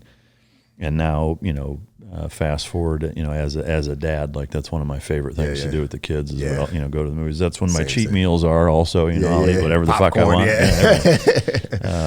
So I'd say go to the movies damn near every week. I mean, at least a few times a month, and I absolutely love it. But, I knew that there was a lot that goes into it, but I don't think most people realize in that hour and a half to 2.5 hour time frame, the amount of effort that goes into making that. It's pretty and not just effort, years, man. Years and time. There's so many stories of films that were written, even this recent movie, Sound of Freedom, that just came out, the human trafficking film. That film was, I mean, I met Tim and those guys back in like 2015, 2016, I want to say. And they were just talking about making that because his book had already come out. And it got through post-production in 2018. Oh, wow. So 5 years, and it just came out last week. Yeah. So it's not just, time and it's not just effort and money, but it's also time, a lot of time that goes into this stuff. Yeah, no doubt about it. Speaking of that movie and kind of the ties that you hear about, within the industry, have you been witness to any of that? Have you seen any like corruption or crazy, high level, either whether it's trafficking or just things that have gone on in the industry that you're like, man, that's fucked up? No, on the human trafficking side? Just in any way, I guess. No, not. I haven't seen any drug use. I haven't seen, I would say a big part of it is because I'm removed from it. Yeah. I work in Hollywood, but I live in I live in San Diego. Yeah. You know what I mean? You're not going to parties. And I'm not a party guy. Yeah. You know what I mean? I'm just like, even when I was in the teams, you know what I mean? Like, I remember, you know, when I would drop, especially when I was a new guy, I would drive the guys to the bar and party. And I had no interest to go in, and I would just sit in the car and chill and, you know, maybe read or something like that, because that wasn't my thing. But I'm intent, especially now being married and having kids, I ain't got time to be gone. I get people to invite me to parties and stuff like that. And I'm just like, man, I'm 40 years old, man. So I stay away from that stuff, you know, in part because I don't have the time to deal with it. So I think that that's one of the main, even when I'm on set working on a movie, like guys like, hey, let's go here, let's go there. I'm just like, no, dude, like I'm going to get dinner, going to my hotel, going to sleep and starting again. Like I ain't doing all those. Too old for this. I'm too old for this, man. Well, you know, it's funny. The original Lethal Weapon, Danny Glover, is 41 when he says that. He's like, I'm too old for this shit. Yeah, man. So I remember growing up watching. It's like, you are old. Now I'm older than that. I know. I'm like, God, I know. I'll be 41 next month, man. So I'm right around that age. I'll be 45 here in a couple of weeks. Man. Crazy. All right, organ harvesting. I want to kind of go through some of the. Well, I guess before we get into your projects. What's something I haven't asked you about the industry that's worth noting? If there's anything. I tried to cover everything. I mean, I'm sure there's a lot of things, but I can't think of anything off the top that is prevalent. I would just say, you know, it drives the culture, man. You know, podcasts, films, TV shows, music. I mean, it's a powerful tool, man. I think it's more powerful than serving as president sometimes, because you have the ability to influence a generation, not just a culture. You know, what comes out of Hollywood goes throughout the entire world. You know what I mean? And so I would just, you know, I would say that that's the big thing that, you know, a lot of people don't realize, and it's good to know, is how powerful, you know, story is.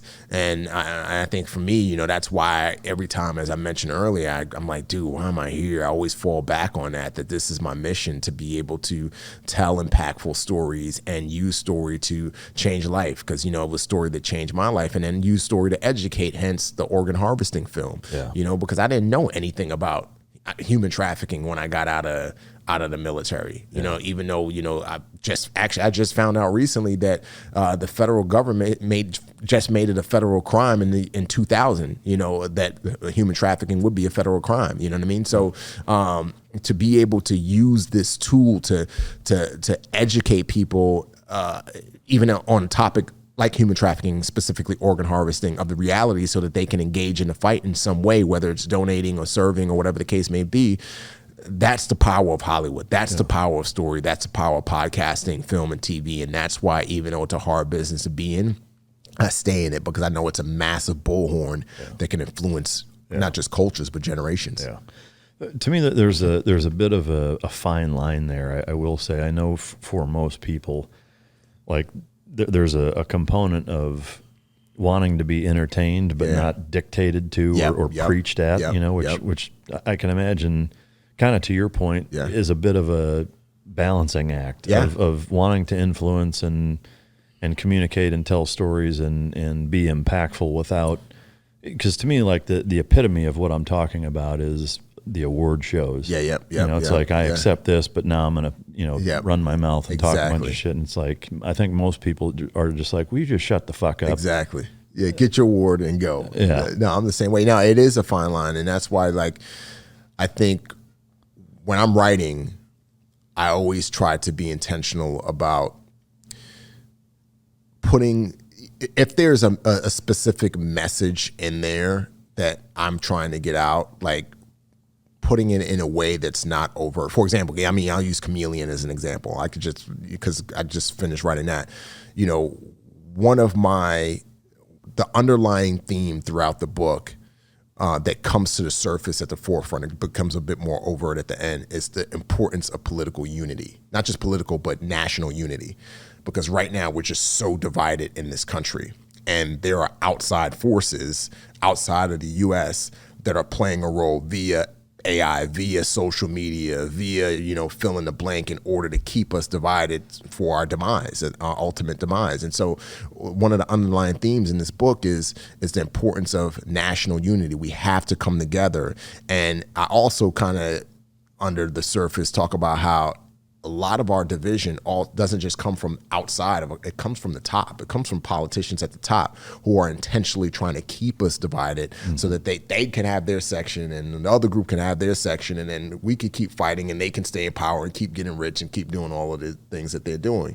And so in writing that, it's all about being tactful, and it's also about, if you're going to have a message in there, the message, you have to stay in the middle. You have to stay somewhat in the middle for the most part, right? Because well, yeah. I mean, not to interrupt, but I mean, take the extreme example that that we just talked about. The podium speech. Yep. It's like anybody that agrees with you or is that's gonna be well received. Yep. They already think that. Exactly. The people that disagree are gonna be like, "Fuck that guy."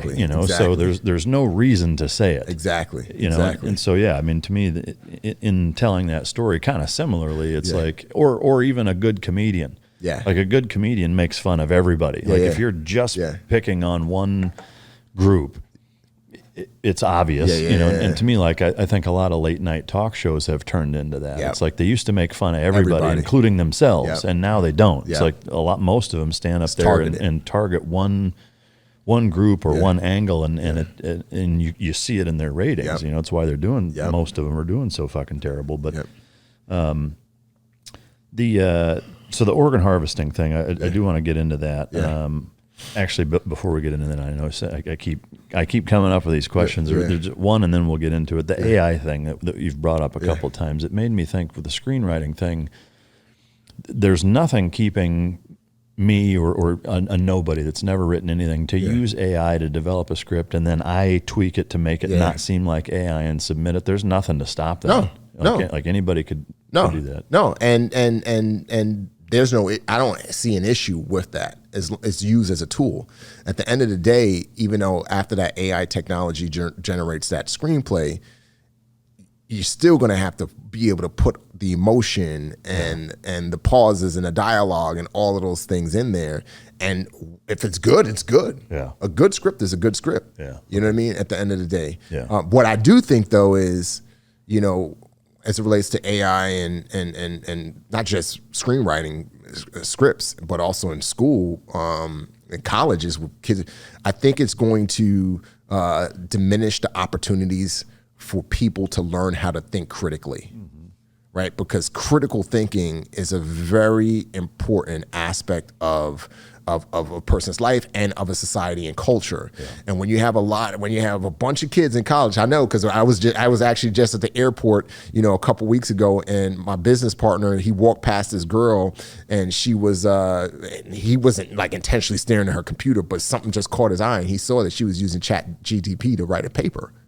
Now, what that's going to do is that's diminishing her opportunity to learn how to think critically. And I think we're going to have just like how social media has really warped and changed the minds of so many young kids, where look at Instagram, quick, where a lot of kids, they don't understand the importance of hard work and putting in the time, and things take time and effort, because they see people on Instagram with these cars and they look like this and they look like that, and they think that all of that came instantly.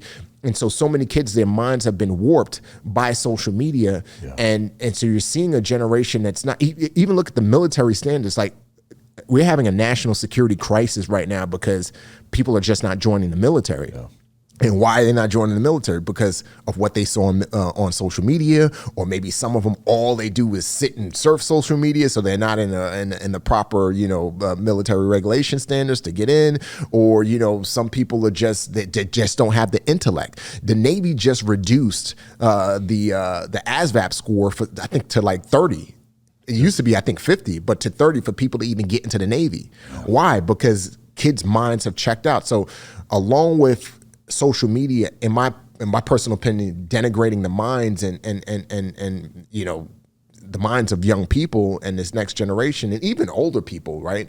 I think AI is going to do that as well. Yeah. Because it's going to make people less reliant on their own minds to figure out something and more reliant on the technology to figure it out for them. To me, I think a good analogy is for the military, it's like GPS navigation or even using a calculator. Yep. You know, it's like using a calculator is great, but you also need to know how to work it out without the formula. one, you know, and you need to know how to use land navigation from a map and compass. Like once you know how to use that and you understand it and you've, I would say, mastered it, then it's okay to use a GPS, but you shouldn't do it before that. And I agree. I think that's kind of what's happening. Because what's going to happen when somebody's out in the field and their GPS battery dies or the GPS gets wet, they're lost. Yep. Then you're calling the Air Force. Exactly. And then what's going to happen with all of these kids who graduated, graduated from college and high school, and they get a job that's very important, millions of dollars on the line, billions of dollars on the line, or maybe somebody's life is on the line, and they can't figure out how to make it work because they don't have the chat GTP for this week or this month or whatever the case may be. Yeah. It's going to be bad, man. No, I agree. In my opinion. Yeah, no, I agree. All right. So organ harvesting, how did that come about? Yeah. So when I got out in 2016, I had like a bunch of different nonprofits reach out to me for different work. And I felt called to serve. I think every person wants to get up. Every person who served in the military, you still feel that calling to serve. And so I did different things. Like I went to prisons. I think we talked about it on the podcast the first time. The prisons that I went to. So I went there and hung out with people in prison. I went to inner city youth events. I did all kinds of different things. But the one type of nonprofit that kept on reaching out to me were human trafficking nonprofits. There was one out of Sacramento, which was the first one. Again, I didn't even know what human trafficking was, and this lady from Sacramento, I can't recall the name of the nonprofit, but she reached out to me. She was just like, hey, can you come out here and help out with an event? Because human trafficking is a huge issue out here in Sacramento. So I went out there and helped out there. And that's when my eyes were open even more. I was like, people actually do this to kids? Like my mind was blown.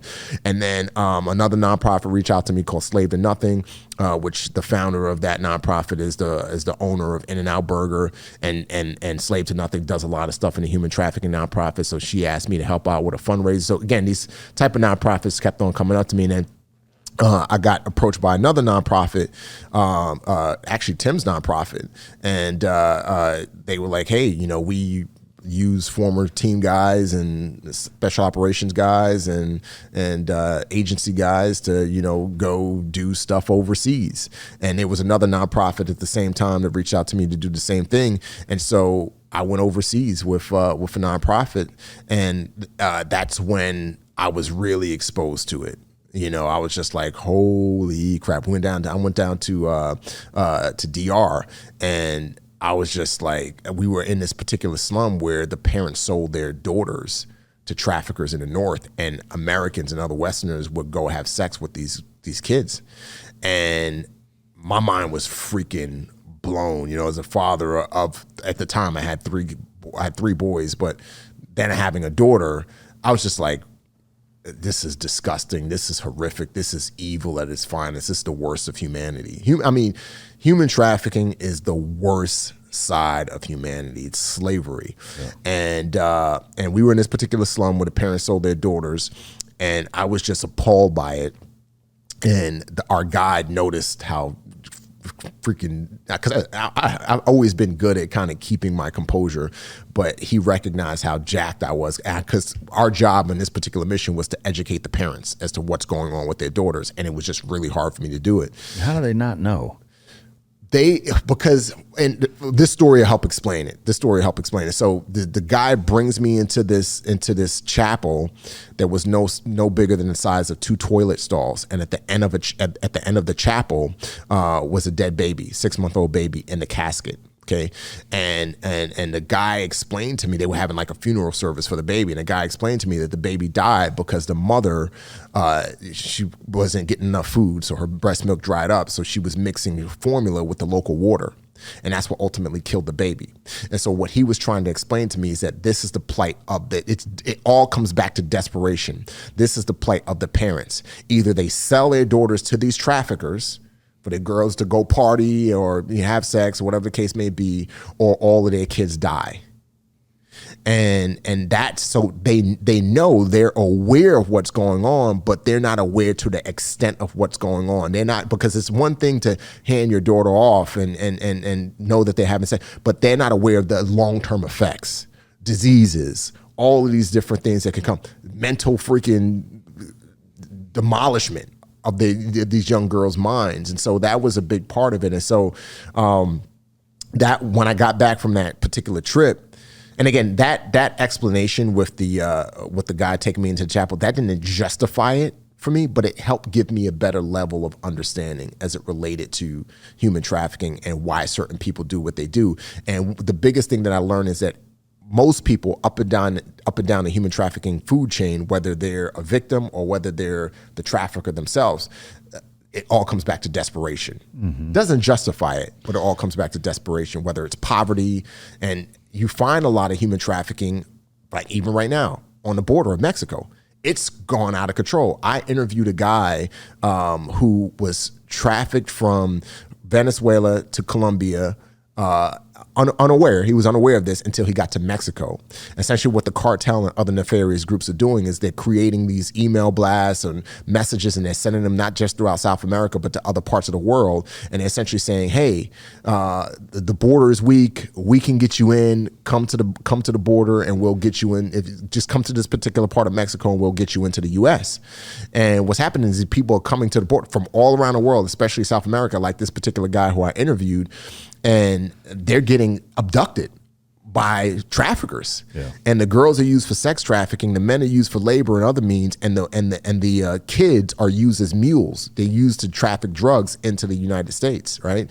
And so the victims are desperate to get into the US because they're in these very impoverished, poor countries, and then they get to the Mexican border and they get trafficked, right? Yeah. And so up and down the food chain, and a lot of it all boils down to desperation, which again doesn't justify the act. So when I got back from that particular trip in the DR, I landed in Miami, and I had all of these messages from Michael Bay's producing partner, Mike Case, and he was like, "Hey, dude, where are you? We've been trying to get a hold of you. Michael's starting his new film, Six Underground, and he wants you to start working on it now, and he wants you to start training the actors before we go out to Italy." And after I hung up the phone, it was like in that I agreed to the job, but after I hung up, it was like in that moment that these two worlds collided, where I was just like, all right, human trafficking is a big issue. I can keep going to these other countries and helping out and educating parents or rescuing kids, but there's going to always be 2 million more kids that need rescuing. And how can I have the biggest effect? The way I can have the biggest effect is by creating a film, merging these two worlds, and focusing more on the organ harvesting side of it, because there's so many people, even Sound of Freedom focuses more on the sex trafficking side of it. A lot of people don't realize this, but when people hear the word human trafficking, their minds just go to sex trafficking, but it's not sex trafficking. Human trafficking, sex trafficking is just one aspect of human trafficking. You have sex trafficking, labor, organ harvesting, blood trafficking, as I mentioned, drug trafficking. I mean, you name it. People have figured out how to sell and use other human beings in some crazy, wicked ways. And so my goal, again, that was kind of how I transitioned to making the organ harvesting film. Was I wanted to pick a part of human trafficking that's not often talked about, and it's hard to talk about because a lot of these organ harvesting victims, they don't live to share their story for the most part. You know what I mean? And other people are not going to share their stories out of fear, right? And so I really wanted to focus on it just to educate people so they understand that this happens. And the good thing is there's so many articles and so many stories now, and I'm not saying that this is because of my short film, because there were stories beginning to come out around the time my short film came out, but now of people who were organ trafficked. There was a story that came out, I want to say like 2 months ago, of a girl who met a guy on TikTok, and I think she was American, if my memory serves me right. She goes down to Colombia, and the dude drugs her, chops her up, takes her organs, and he's selling her organs on social media. Yeah. You know? He was a doctor, I think, right? He was in med school. Or med school, yeah. He was in med school, yeah. There was another story that I posted to my social media a couple months ago of a girl who went down to DR to get a tummy tuck. And after she got back home, tummy tuck looked good, but then for some reason she wasn't feeling well, kept on, was feeling fatigued, was feeling lightheaded. And then she went to the doctor one day, and the doctor was like, took an MRI x-ray. He's like, you only got one kidney? She was like, no, I should have two kidneys. I never had a kidney taken out. The doctor in the DR took out her kidney and sold it on the black market. Yeah. You know what I mean? So it's a crazy industry. Yeah. On the black market, we know that a heart and a lung bidding starts at $100,000. That's where bidding starts. Cornea of the eyes, bidding starts around $30,000. A kidney or liver, bidding starts like around $50,000. So a healthy human body can net just hundreds of thousands of dollars, and traffickers have realized that it's more lucrative and safer for them to traffic organs than it is to traffic people for sex. Yeah. Because, once somebody's gone and the body's burnt, and way more money too. And way more money, then how can that be traced back to them? Yeah. So it's a very lucrative, evil business. I mean, what is it, like 4,900, something like that, kids go missing every year in the United States alone. Yeah.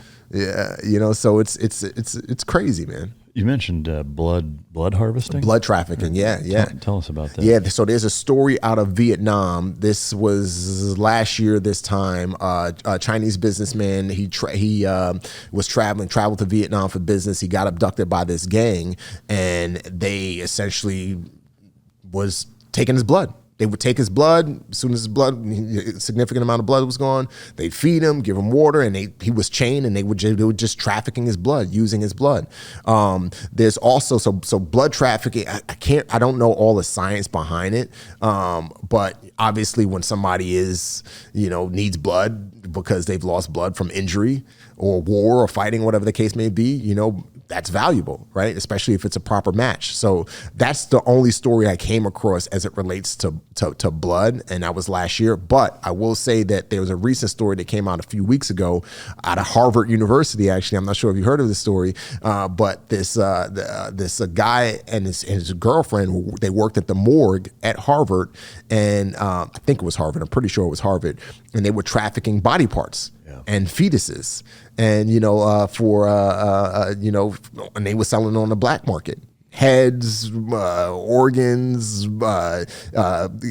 kids who were prematurely born and died, and their parents wanted them cremated. Instead, they would never cremated. Their parts were sold, for to pull out.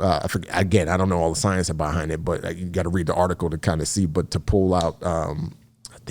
What is it? The placenta. Pull out certain things that blood and certain things that certain bodies have and retain. It could be. I can't remember. I don't want to butcher it anymore. But essentially, sell it on the black market. Yeah.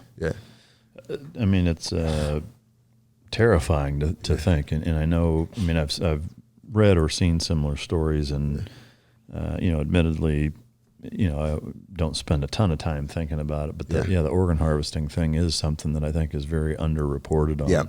It's usually sex trafficking, which, I think makes sense. I mean, the mental trauma and the violation that exists, I think, with young kids being sex trafficked, has an emotional component to it. Yep. That I think is unrivaled, deservedly. Yes. Not to say that being murdered and having all of your organs taken out of your body and sold is a good deal. Yeah. It's just, it's one of those things that I think it hits you a certain way. Is there I guess an overall component to, making the movie that was difficult for you to be able to do because of the nature of what you're trying to investigate? And it's a tough topic.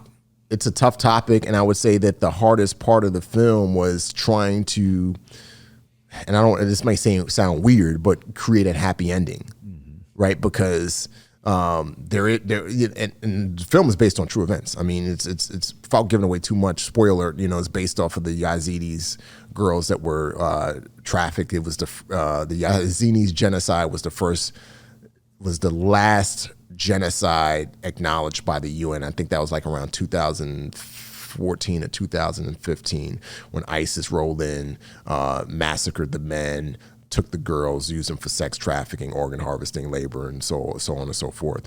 And so the hardest part of the film for me was, how do I end this in a way that is authentic and real?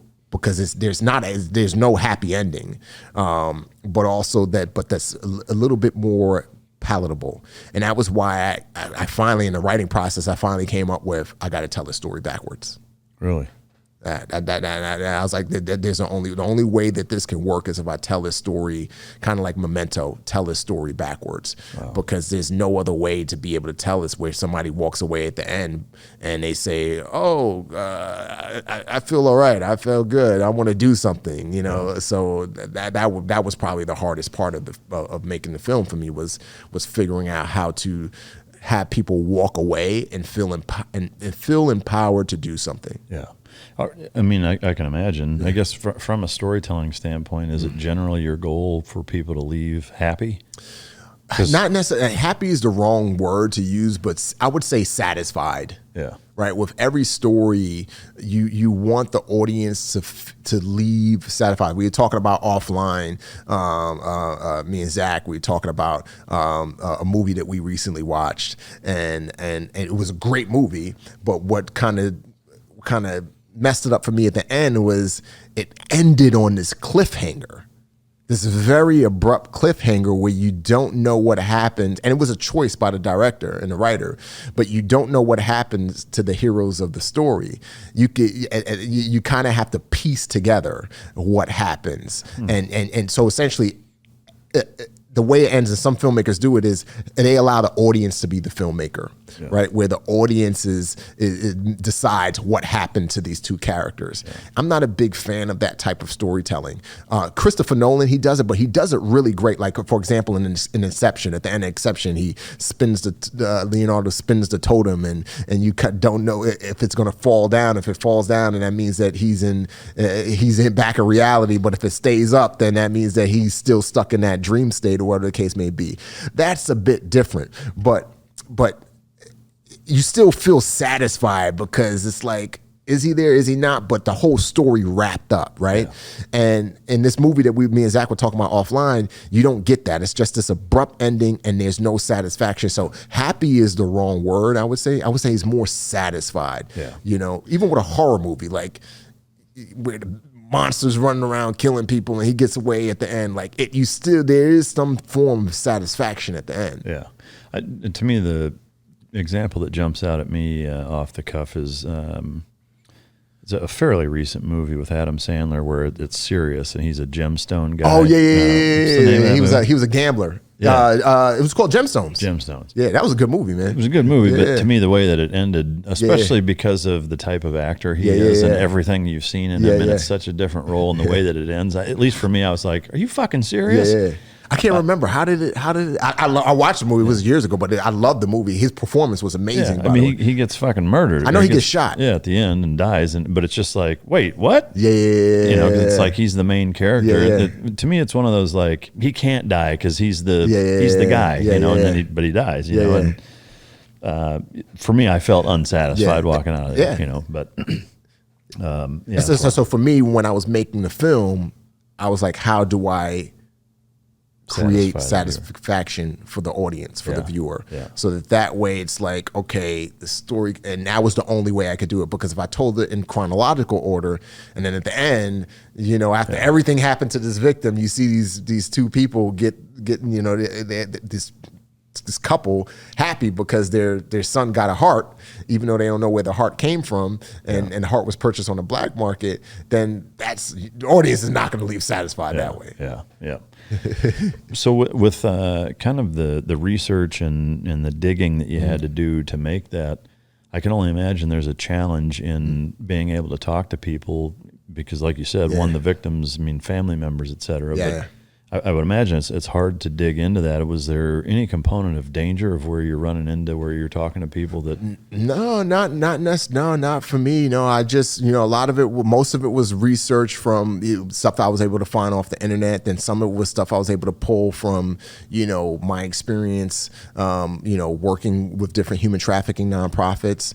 And then a big part of it was this guy who we blurred out his face, the videos on my YouTube channel, right where the short film is. But that was the only real, fresh, most recent person that I was able to interview and get a full account on how intricate and how that trafficking and operation was carried out. But for the most part, I didn't get to the point where it was close to danger, where I was, interviewing somebody or talking with somebody that was an actual trafficker.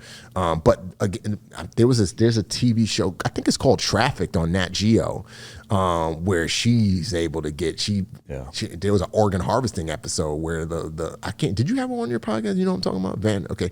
But she was able to talk about how she was able to talk to an actual organ harvesting guy.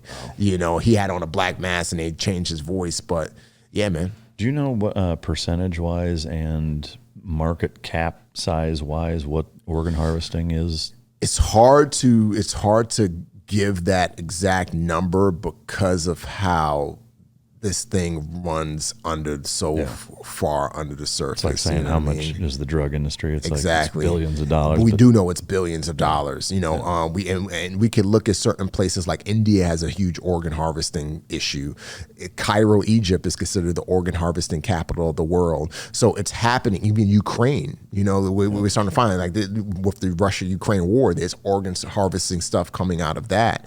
Wow. So it's very hard to quantify, but we do know based off of these stories that pop up here and there that it's a $1 billion business for sure. I mean, even with Americans traveling down to some of these countries to get an organ. There was a story that came out of Costa Rica last year, 2017 or 2016, of this Israeli doctor that was brokering kidney deals in Costa Rica. And so if a Westerner or an Israeli needed a kidney and they couldn't get one in time, because I think in the U.S. it's somewhere between 4,000 and 5,000 people die every year on the kidney waiting list, or the organ, I believe, don't quote, it's either the kidney waiting list or organ in general waiting list. And so you get Westerners that were going down to Costa Rica and they were getting new kidneys, and so it's hard to quantify. We do, when it comes to sex trafficking, we know that America is the huge driving force for content and the biggest consumer of content created with sex trafficked materials. Yeah. And, with some of these small stories that are coming out, we're beginning to learn that, that may also correlate to organ harvesting as well. It's such a shitty decision of, imagine you're a parent. Yeah. And your 5-year-old has some condition where needs a new heart. Yeah, and the waiting list coupled with the life expectation is such that you're basically saying there's no way they're going to live. Yep. I mean, that's just it's a tough spot to be in. And going back to social media, a lot of these human trafficking, whether it's sex trafficking or organ harvesting, a lot of these rings are managed and run via hashtags, via social media. Somebody posts on social media. It's as simple as, somebody posts on social media, oh, I'm going to the doctor today. Hopefully and picture with their baby. Hopefully my baby has a better appointment, and they throw up a hashtag on there, sick baby. I'm just saying something random. And these traffickers are finding people via hashtags, and then they're sending them a message. Hey, I hear that you can't get a heart there, but you could potentially get a heart down in Argentina or whatever, or Mexico, and this and that, and it's all legit. And it's all, no, really? When? In a month. A month? Great. What do I need to do? And there's a whole businesses that are set up. There's a whole backstory and all of this set up. And then they get a call maybe a week before. I'm super sorry, like it didn't work out, but we got this last minute heart. You got to come down right now. Yeah. Right. And people are doing it that way. There was in India, there was an organ harvesting ring that was busted, I want to say 2016, and there was a Nigerian computer science engineer that created this website and this whole back end. He was running the whole thing through this website to help find help find people who needed organs and people who victims to potentially be used. And this one lady, long story short, she was in a caste system, lower caste. She got this particular email, hey, there's a job for you in New Delhi, I believe it was. People can Google this, just Google New Delhi or Indian woman organ harvesting, and this whole story of Papa Pooh is a big story in India. And she's like, great, I get to get a job and maybe elevate out of this specific caste. And the job was just her being a janitor, but that's a big thing for somebody in India, right? So she goes to this particular part of New Delhi, and there's an apartment waiting for her. And the guy who was a trafficker, who was her employer, I say that in air quotes, he's like, all right, in order for you to start work tomorrow, and again, I'm paraphrasing, truncating the story for the sake of time. He was like, in order for you to start your job tomorrow, you need to go get this medical exam. So she goes to this clinic in this like corner, this kind of hole in the wall clinic, and the nurse tells her, hey, I need you to go get undressed. And she goes and she gets undressed and she puts on the apron and everything, and she lays down. And what saved her life was she overheard the nurse saying to the doctor on the other side of the room, yes, this is the one that's supposed to be given these organs. Jeez. And so she jumped up, got dressed, because organ harvesting is a known thing in India. So she jumped up, she got dressed, raced out of there, and then she alerted the authorities, and they busted it. They busted the ring. It was a multi-million-dollar organ harvesting ring that had been happening for a long period of time. Dicey.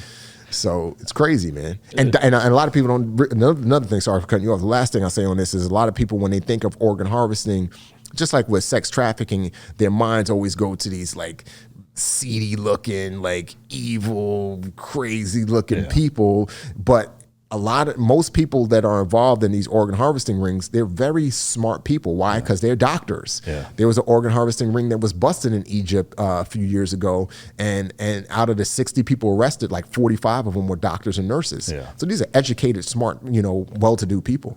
Yeah, I mean, to your point, I think most people, when they hear organ harvesting, the mental picture is like date rape, drug, wind up in a bathtub full of ice or whatever. It's like this cliched scenario. Yeah. But in these cases, a lot of time it starts as a scam. Yep. And then you wind up fucked over, basically. Exactly. Which exactly. is wild.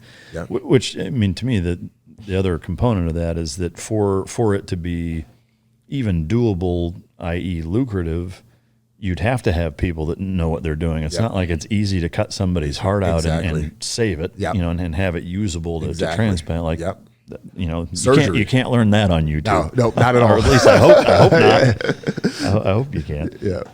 Man, it's fascinating and terrifying at the same time. All right, so transform the film. Obviously you were on several years ago. Went through the book and it got picked up. Yeah. Can you give us any update on that? Yeah, so I can't mention the studio yet. I'm going to have to wait until after the writer's strike, and then the studio is going to announce it. Once they announce it, then I can talk about it. But yeah, I mean, I got approached by this particular studio back in August. They came across my story. Now, actually, they didn't even come across a book first. The Navy did like this small little documentary type thing on my life, and one of the executives came across and he was like, yo, this is a crazy story.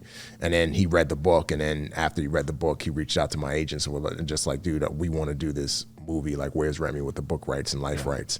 And so yeah, that was kind of how it came about. And then we went back and forth negotiating for months on certain things, like months. I mean, we agreed to everything in September, and then like nothing didn't really happen. And we like contract didn't even get sent until like January 1st. Yeah. So it was like a long process of stuff. But yeah, man, it's they hired me to write the screenplay, so I kept it very authentic to the book. Obviously, I had to truncate a lot of stuff, but yeah, man, it's essentially the book in its rawest form. I was able to also interject some stuff that I couldn't interject in the book into the film. So people who read the book, they can get like some different hints of stuff as well. Yeah. So yeah, man, I'm excited about it. It's it's a unique biopic. It's obviously there's a military aspect of it, but we dive into my dad's history. My dad, big time. My dad's a big part of the film, and what he did in Nigeria and what the Nigerian government did to him, and just trying to restore that kingdom. And yeah, I'm excited about it. Yeah. When was the last time you were back there? When I wrote the book. So I finished the book in Nigeria. So that was 2018. I want to say. You haven't been back since? No, I haven't been back since. Yeah. Fascinating. So a lot of it's going to depend on the writer's strike, basically. Yeah. Okay. Yeah. The Joseph Campbell hero's journey. Tell us about that. Yeah. So that was the producers of that film and the writer and the director of that film. He reached out to me because he's hired me to adapt Tim Ballard's book, Slave Stealers, into a limited series. So that was the project that got me into the WGA. Oh, okay. So I took that book and co-wrote the pilot with another writer, and then we did the series Bible for it, which now with all the success of Sound of Freedom, he's mentioned to me that that's already financed now at this point to go into production on that. So that'll be cool. And so he does a lot of documentaries. He did the Dick Vitale documentary on ESPN, on Disney Plus, the Richard Bronson documentary, Larry King documentary. And so, so he was like, hey, I want to do this documentary called Hero, based off of the hero's journey, where I'm looking at the lives of people and applying that template of the hero's journey to a person's life, because a lot of for people who don't know, The Hero's Journey is a famous book that was written by Joseph Campbell, and it's essentially the go-to template for screenwriters, because it's essentially an arc. The hero gets approached with a job or a task. The hero rejects the call to action, and the hero, something happens, and the hero decides to go on this journey, and then the hero learns more about himself. So it's a whole kind of story arc, and so we're applying that story arc to everyday people. So we got 4 people who are part of the documentary. Myself, I'm also serving as the producer of the documentary, but they're looking at my life and under the microscope of the hero's journey. Then there's this woman who rode from California. She rode in a rowboat from California to Australia. We're looking at her story. And then Cruz, I can't remember his first name, but he's a UFC fighter. And then the last person is a girl. She was a singer on America's Got Talent, deaf singer who got the golden buzzer. Yeah, that's amazing. Yeah. All kinds of stuff. And you were on Special Forces Fox for the first season. Tell us about that. Yeah, man. I got approached to work on that show, and it was fun. Got to, put celebrities through the ringer, so to speak, hammer them, make them pay the man. Yeah. And it was cool, man. I was thoroughly surprised at how much of the beatings the celebrities were able to take. Thoroughly impressed, because when you see celebrities, sometimes you hear them, you're just like, oh, they got their nannies and their assistants and this and that. They don't do anything for themselves, but for the most part, man, they held their own. So it was fun, and we had 2 winners at the end who were two women, which was pretty cool. Not expected at all. Hannah from The Bachelorette, and Carly Lloyd, who was a soccer champion. Yeah. Those bachelorettes, they can be tough. I guess. Man. Yeah. The total time that they were there was how long? So it was 10. So they landed in country because we had to do COVID quarantine. I want to say like a week or 2 before we started shooting. And then once they inserted into the camp, that was 10 days. So day 1 through 10, and each episode was 1 day. Yeah. Okay. Yeah. Any behind the scenes big surprises or anything that you can share that wasn't aired, or funny stories? Man, there were so many. Let me try and pinpoint one.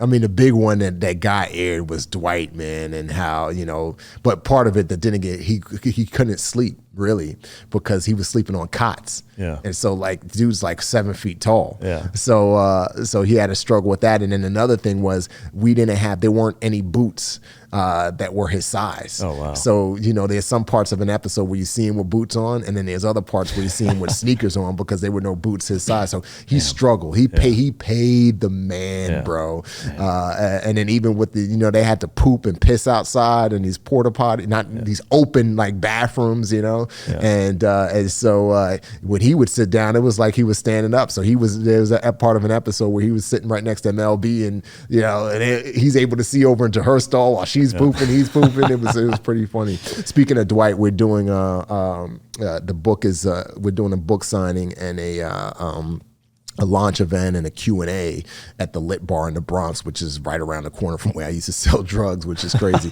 on a day the book releases July 25th, and Dwight Howard is actually moderating that event. So it's kind of like a full circle because I was interrogating him in the show about his life, so now he's going to interrogate me. Payback time. Yeah.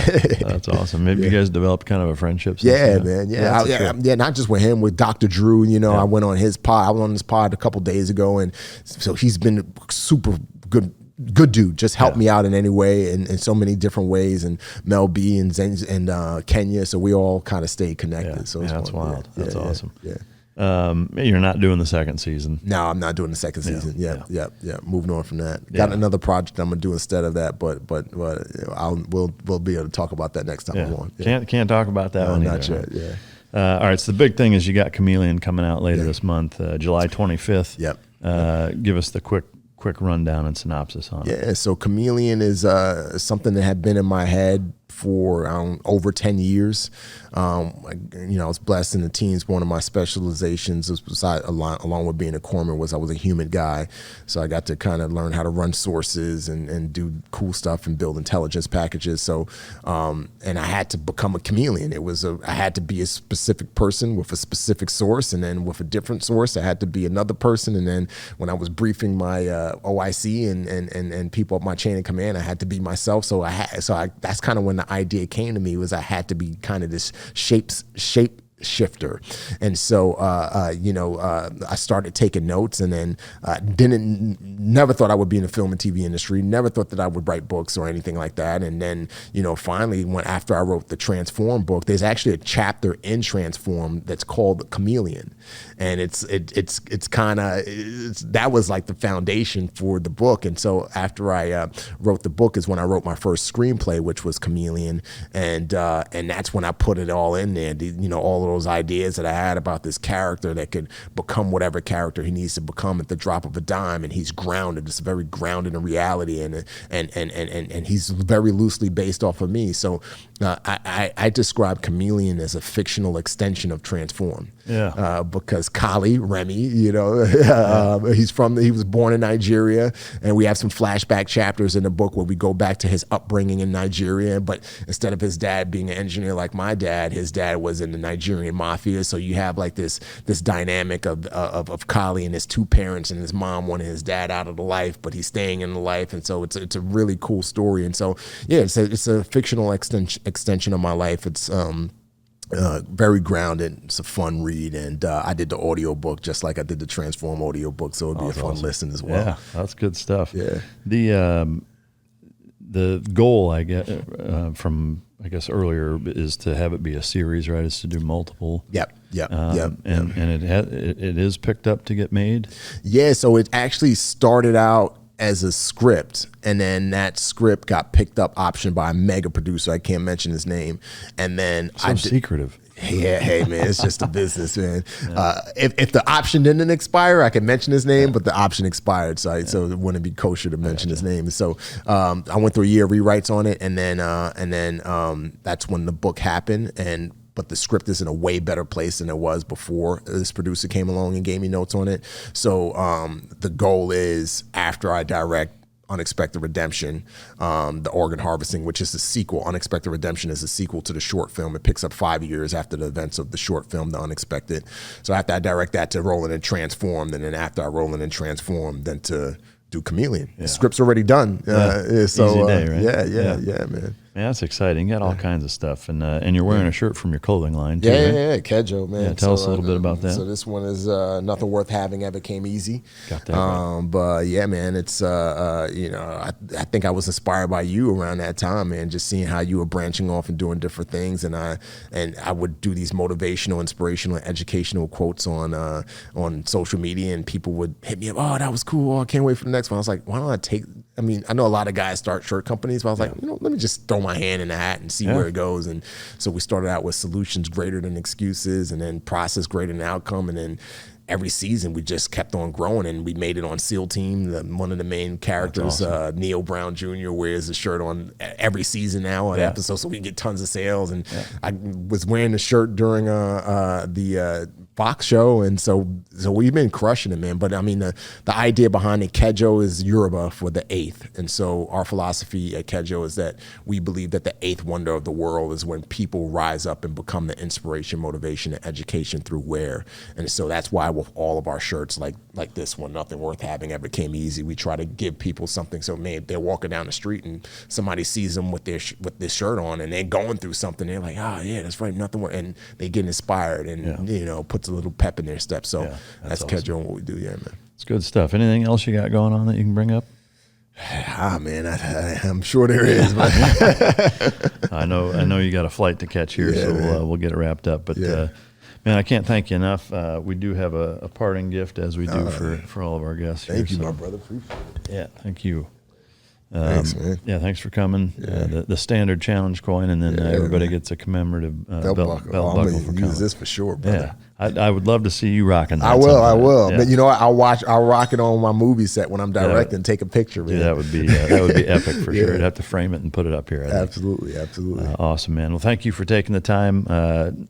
Can't be more proud of you. And just, if there's a guy that deserves all the things that you've done and continue to do, and all the blessings, it's you. And Thank you, man. I'm just honored to know you and call you a brother. So same, brother. Appreciate you. Yeah, appreciate you coming. For those of you, get Chameleon on the 25th. Support all of his other projects. He's got great things going on. Hope you enjoyed the episode. If you didn't, you can choke yourself. And until next time, this is Mic Drop.